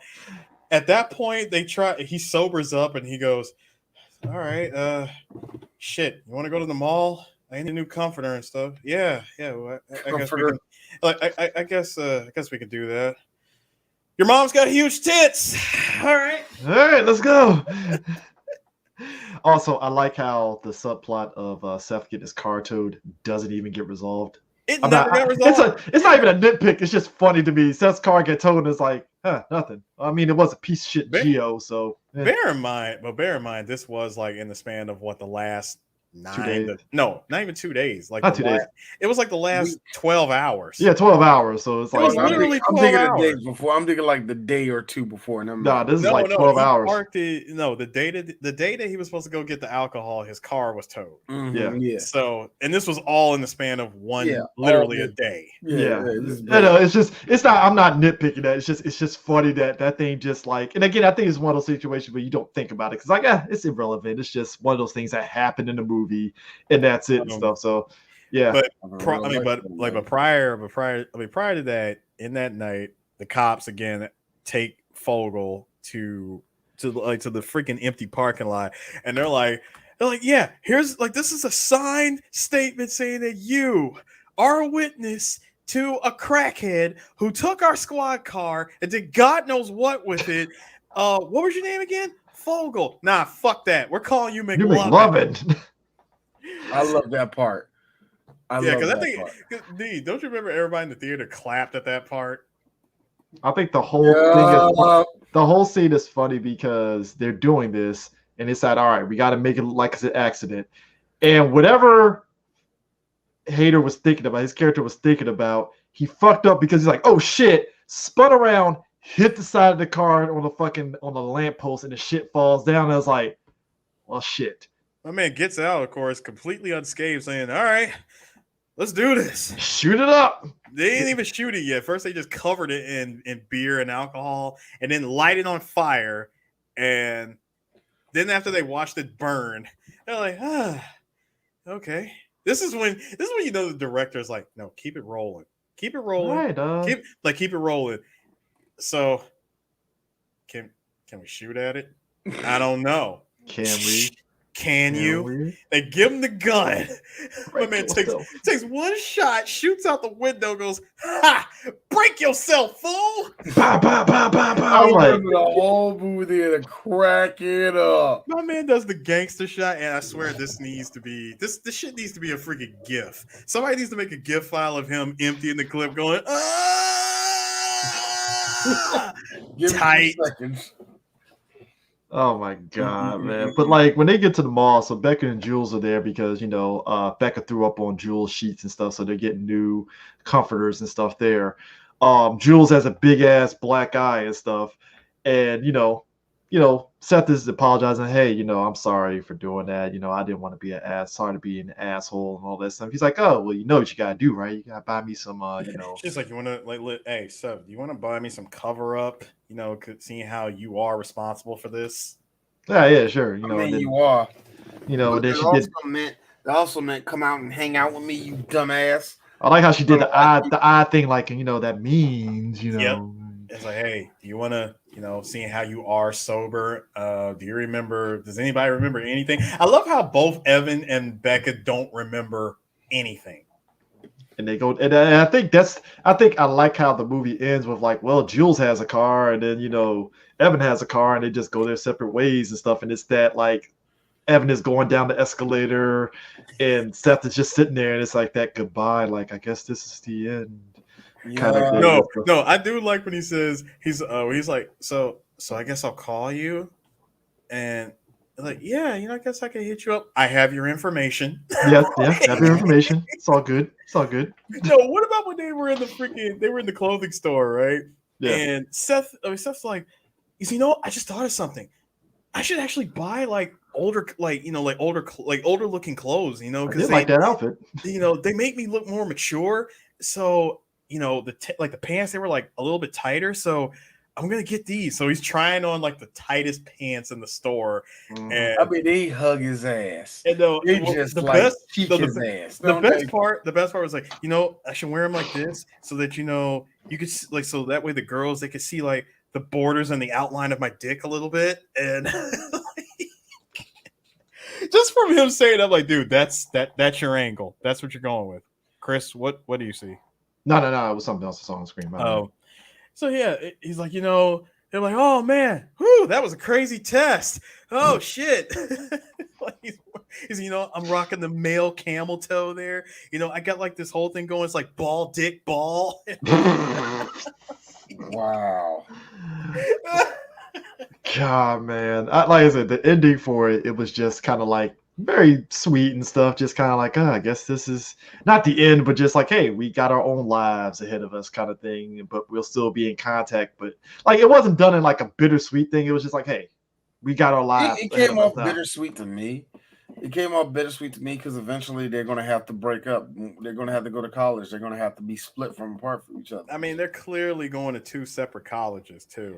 I guess it's the thing of, are we still going to be friends because we're going to two different colleges kind of thing? Because, you know, sometimes in life you're lucky if you're still with the people that you hung out with in high school because y'all went y'all separate ways, unless you keep in contact with each other like that kind of thing and stuff. And I know that happens with some people, and then others it's like, you know. I mean, when you think about it, Seth, like seeing the both of them like split like that. I mean, that has definitely happened to like a number of best friends throughout high schools across the world. Yeah. You know, they really are in fear of, holy shit, it's possible I can never see him again. Well, I think that's the thing. Like, that happened with me when I joined the Air Force. I was like, fuck, am I still gonna be friends with everybody? Damn. No. See. Here's the difference. Here's the reason why it hits us different, because the internet was there, but we didn't have social media like today. No, not like today. Not like today. If the social media of today existed back in like 2001, 2002, nigga, none of us would be tripping. Shit, we would still have friends from the motherfucker. Like Chris, you and I would still have friends from our high school that we never even talked to. Yep. Let's put it this way: the fact that they were tripping and MySpace was existing at the time tells you how it is. Also, did you like how Evan admitted that? He said, "Look, Seth, I only asked for Fogel to be my roommate because I didn't want to. He was the only person I knew, and I didn't want to be roommates with some random stranger at college." And I'm like, it makes sense. There we go. Makes total sense. Yep. I mean, you know, but I like how, as big as this movie was, like opening weekend, it made like 12 million opening weekend. Total? Like, what was that? Well, no, 12 million just opening weekend. It just no. I know. I'm talking about total though. This thing made stupid money. 170 million, 121 million domestic. Yeah, $170 million against what? A $20 million? Against a $20 million budget. Mm-hmm. You know what? It's kind of funny that you can make the argument that Michael Cera at this point was already on rising stock. This was Jonah Hill's first big one. Mm-hmm. This was also, I don't know which came out first, this one or this one did. So at this point, Emma Stone, this was Emma Stone's first big one too, because right after that she did Zombieland, and that's really what took it off for her. Yeah. So it is kind of interesting that you found that you had all these fresh faces too. They were all fresh. You know what I mean? You know, all of them outside of Michael Cera, who everybody knew who Michael Cera was. You know what I mean? But you had all these kids who were believable, and then like not only was it made by Seth Rogen, who was on the uprise himself as a writer and as an actor, then you lucked up and got Bill Hader while he's in the middle of being on Saturday Night Live, and he's writing for South Park at this time. So you got Bill Hader at a prime time too. Yep. Hey guys, I wanted to ask you guys something. That last shot of the mall when like right before the credits started rolling and the dicks rolled in. No. Before that, dude. When they were just showing the mall, were you like me and going, huh? So that place is closed down. That place is closed down. That's gone. You ain't right. I wasn't paying attention enough to do that game, but you ain't right, and I should have, because one of them like that one. I'm actually looking at the shot right now. One was like an Ashley Stewart. There's a Whitehall Company Jewelers. There was a random Auntie Anne's there. I'm gonna let you know that Auntie Anne's is not there no more. It's some random Chinese shop. No, my favorite though was the GameStop. So here we have a relic that is called an Anne's. GameStop not there. That GameStop not there no more. It's like a digital edge. They're about to close down too. So I thought that this was I thought they shot this film like somewhere else, but it was primarily shot in LA. Of course. And the exterior shot of was actually the El Segundo High School. Left my wallet. And all the mall scenes, of course, this was actually the Fox Hills Mall. Yep. Which later then became the Westfield Colorado City Mall. Been the Fox Hills Mall before. And where was the other scene? Oh yeah, that scene where McLovin and the cops where they were doing donuts. That part in the parking lot. Cal State, baby. Yep, was it Northridge campus? Yes, Cal State. Cal State. Yep. Freaking CSU. Yes, the U. Don't do that for that. So by the way, that liquor store where McLovin got ID'd, that was in Glendale. That sounds about right. And the bar where they went was I guess it was like a bar that was neighboring LAX. Yeah, there's like, okay, so I flew through LAX before. There actually are bars like y'all remember Heat, right? Yeah, I remember. Where was it Lomac? Yeah. Lomac was drinking inside there. Yeah, that's right there, about like right next to the LAX, like right there. So that's pretty legit. The fact that they did multiple movies, they can film in there, no problem. That's like, yeah, that's kind of wild. Oh, by the way, Brian says, yeah, he saw it opening weekend and thought they could never show this on TV. You would be surprised. Yep. Sir, you would be surprised. I mean, cable's gotten lax. No, not even just cable being lax. They definitely put out a heavily edited version of the movie, but Brian, let me tell you something. When they put Scarface on TV, all bets were off. Scarface is so heavily edited, it is ridiculous. They let I remember USA had the rights of SuperBad, and they edited this junk. They didn't edit too down. It was a little bit raunchy for what it was. They blocked out crap, but still, you know what I mean? It was it was still edited the way they had to do. Come on, you can't say. I mean, just like how Friday, where they shot additional scenes for the TV version. I wouldn't be surprised they did the same thing with this movie, because most movies do that, where they'll shoot additional scenes just for television. Yeah, that makes sense and stuff. Just to pad out the timing. Yeah, so and like I said, I think D said it too. Like the dude that plays Fogel, yeah, he was only 17 when they made this movie. Yeah, they were all technically young. Yeah, it's just. Fogel, well, Mintz-Platz, that's his Christopher Mintz-Platz. He plays Fogel. His mom had to be on set when he did that sex scene. That's funny. So wait, I was living here. Oh man. So, D, you remember when we saw all the freaking dick drawings at the end of the movie? So check this shit out. There is a actual book called SuperBad, The Drawings, which came out a year after the movie was released. And they said this gift hardcover art book contains 82 of those drawings created by David Goldberg, who was Evan Goldberg. I'm sorry, Evan Goldberg's brother.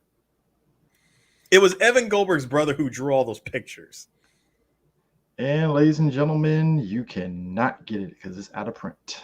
Completely out of print. There has to be like a digital version somewhere. I don't want the digital version. I'm not saying that you want it, but I'm saying I'm pretty sure one does exist. Dude, the fucking shit that one, the fucking Tiananmen Square. No, not that one. The dude, what's the fucking name of that movie where dude drops out of the fucking plane on the nuke? Oh, that one. Yeah, Love. Yeah, Strange Love. The Strange Love. Yeah. Done. Like, just to be able to draw that, it just the veins and the hair. I'm like, dear God. Dude, the Wild West dick was funny. The cowboy dick is funny. Yeah. The cowboy dick was funny. The Mr. D one was. Oh, the Mr. T one was funny. Mr. D. You might as well call him Mr. D. Oh, the fucking what's the shit with the dudes with the flag? Oh, the Iwo Jima. Iwo Jima. Yep. The Iwo Jima one. That was a good one. Boy shit. That scene, I would say it really is. That scene from freaking Alien, the one where the one with the freaking alien pops out. Small dick come out of a big dick. Yep, that was a good one. Oh my god, this movie is great. Oh man, but there was one other thing, guys. You know, at the beginning of the movie where you see both Michael Cera and Jonah Hill dancing in the opening credits. Mm-hmm. You know, they were trying to figure out. I think it was like the creators or whatever. They were trying to figure out, how do we open this? Like, what can we do for the opening credits? You know, they didn't want to make it like just boring or whatever with just the opening title cards. So they just put on some music. And both Jonah Hill and Michael Cera were just freestyle. So that whole thing that they were doing, all the dancing they were doing was completely improvised, on the spot dancing. They cut it up and threw it into the opening credits. Of course they did. I mean, it looks like it. It's like straight up just improvised. Random white people moving. Again, dancing to Fusion 5. D, get something straight, man. Call it the correct term. It's mayonnaise dancing, all right? Mayonnaise dancing. Yes, that's right. Oh my goodness. So there's a choice. Do we go for serious or do we go for something wacky? Serious. Because if we go for serious, more than likely it's going to be the classic Western, and the first real Western we have done since Blazing Saddles on the show. It'll be Tombstone, or yes. No, let's go serious. Yes! Let's go serious and end on comedy. So yes, let's do Tombstone, because I can be your Huckleberry. We'll do Tombstone, and then Jesus. After Tombstone, we'll do the Payback podcast, because obviously the podcast says, hey, all three of you owe us one. Yeah, because looking at the camera. Yo, I think I feel as though that Street Fighter I feel like the Street Fighter cartoon right now is like, see, y'all gonna do me, right? Y'all gonna get me before October stop, because I know October y'all do Halloween shit, and I know November y'all gonna be doing like Alien or some shit like that. Speaking of which, it might be Alien, but I know y'all might. We might pull an audible and it'd be Lily Cat. Ah, I'm sorry. I'm sorry. Lily Cat did more than one thing. Yeah, it's a great movie. Lily Cat, if anything, Lily Cat was the inspiration. Sorry, it got its inspiration from Alien, The Thing, and all those other great movies. Oh, we can do that for Bam. No, I'm talking about for franchise. Come on, man. For franchise? No. Franchise one. No. Yeah. No. You startled me. And then even when I thought, like, we mean Street Fighter, like, well, we haven't done the Legend of Chun-Li, but that's a whole different story. That's all. Do you want to talk about three black geeks walking around the block 4 more times before we look at that? Nigga, we circle. Much like Airborne, we're definitely going to be circling the block on that one. It's like the scene from next Friday. Hey, come back here, man, because that African might have circled the block or something. I mean, look. I think we definitely kick the tires way more with Legend of Chun-Li like we did Airborne, but we'll probably do it again. Nah, Airborne was different. Airborne, you had to browbeat me to this. Chris, this time you're going to have to say D. Act like that spinning bird kick wasn't even a thing. All right. So I need you to act like that. My experience with that movie is, as I said before, being in a theater full of people, that because we all like Street Fighter, that's obviously why we were in that. That's the only reason why that movie opened #1 that weekend, as low as a fucking box office that it was. It opened #1 because I went into a packed theater for Street Fighter Legend of Chun-Li, and I was shocked it was packed. I was like, get the fuck out of here. Shout out to this movie. Shout out to that one nigga who was standing taboo already before we even seen him in the movie. Shout out to that lame nigga. Chris, you do realize that this movie was being released on the back of Street Fighter 4. Exactly. Which that's the only reason why I made money, because Street Fighter 4, din. That is the. Remember they tried to do like tie-ins with this movie with the Street Fighter 4 game and shit. Let's just say the '94 Street Fighter movie fared way better in terms of promotion, because remember they came out with the Blu-ray of the '94 Raw Julia Street Fighter at the same time as 4. Yep, they did. First time ever on Blu-ray. Mm-hmm. Didn't come out on HD DVD, which tells you what was the inferior? Like I said, device. Like I said, no, for real. But get back to real quick.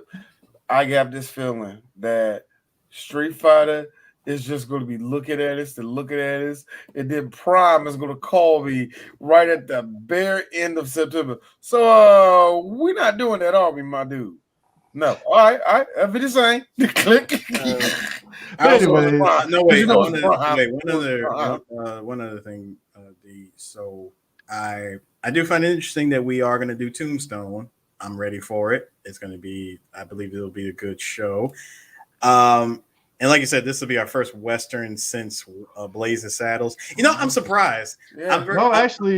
Third one if you count Posse. Third one if you count Posse. I almost half expected us to do, and this is just me, for us to go for the Clint Eastwood special of all three of those movies. Fistful of Dollars for a few dollars more, and Good and Bad and Ugly. Don't know how I feel about Chris, I don't mind going over an old Clint Eastwood movie, but you do have to realize the average age of our show is like 30. So okay, I'm also going to see. You say that, but there are people out there like me who enjoy these old movies. Remember, the first time you two came to my house and saw my saw my freaking Blu-ray collection, was very surprised and said, "Nigga, you got Bullet on Blu-ray?" My thing is this: I don't know how to feel about knowing, even though we already knew this, Clint Eastwood, how he feels about the minorities. So, is this because of Gran Torino, Chris? No. This is real life, nigga. Yeah, you're right. Real life, dog. Come on now. Right. No, you're right. He thought Gran Torino was a fiction. That was the real life story of Clint Eastwood. I like how you said fiction. No, Gran Torino. It was based on a true story. You think that was fiction, my dude? That was Clint Eastwood. Real ass feelings. That's what that was. That was real ass feelings. I get to say nigger. Whoa, man. You just tell me I can say nigger without impunity. It's like real life for Clint Eastwood. I get to say chinks. Okay. I'm like, man. All right. Listen, I can wipe that aside. I got another one. Okay. If you say Unforgiven, I'll definitely do that. No. Not Unforgiven. One even better. One that inspired the movie Predator. What? It's really 1969, The Wild Bunch. I have no problem watching that. I've seen that. Mm-hmm. I've seen The Wild Bunch. I like how D is completely uninterested in the I thought he was frozen. I thought D was frozen for a second till I saw his. I did. I thought D was frozen until I saw the eyebrows move a little bit. I was like, all right. The reason why I did that right there is because my brain really did all right, now loading Wild Bunch in click. Wait.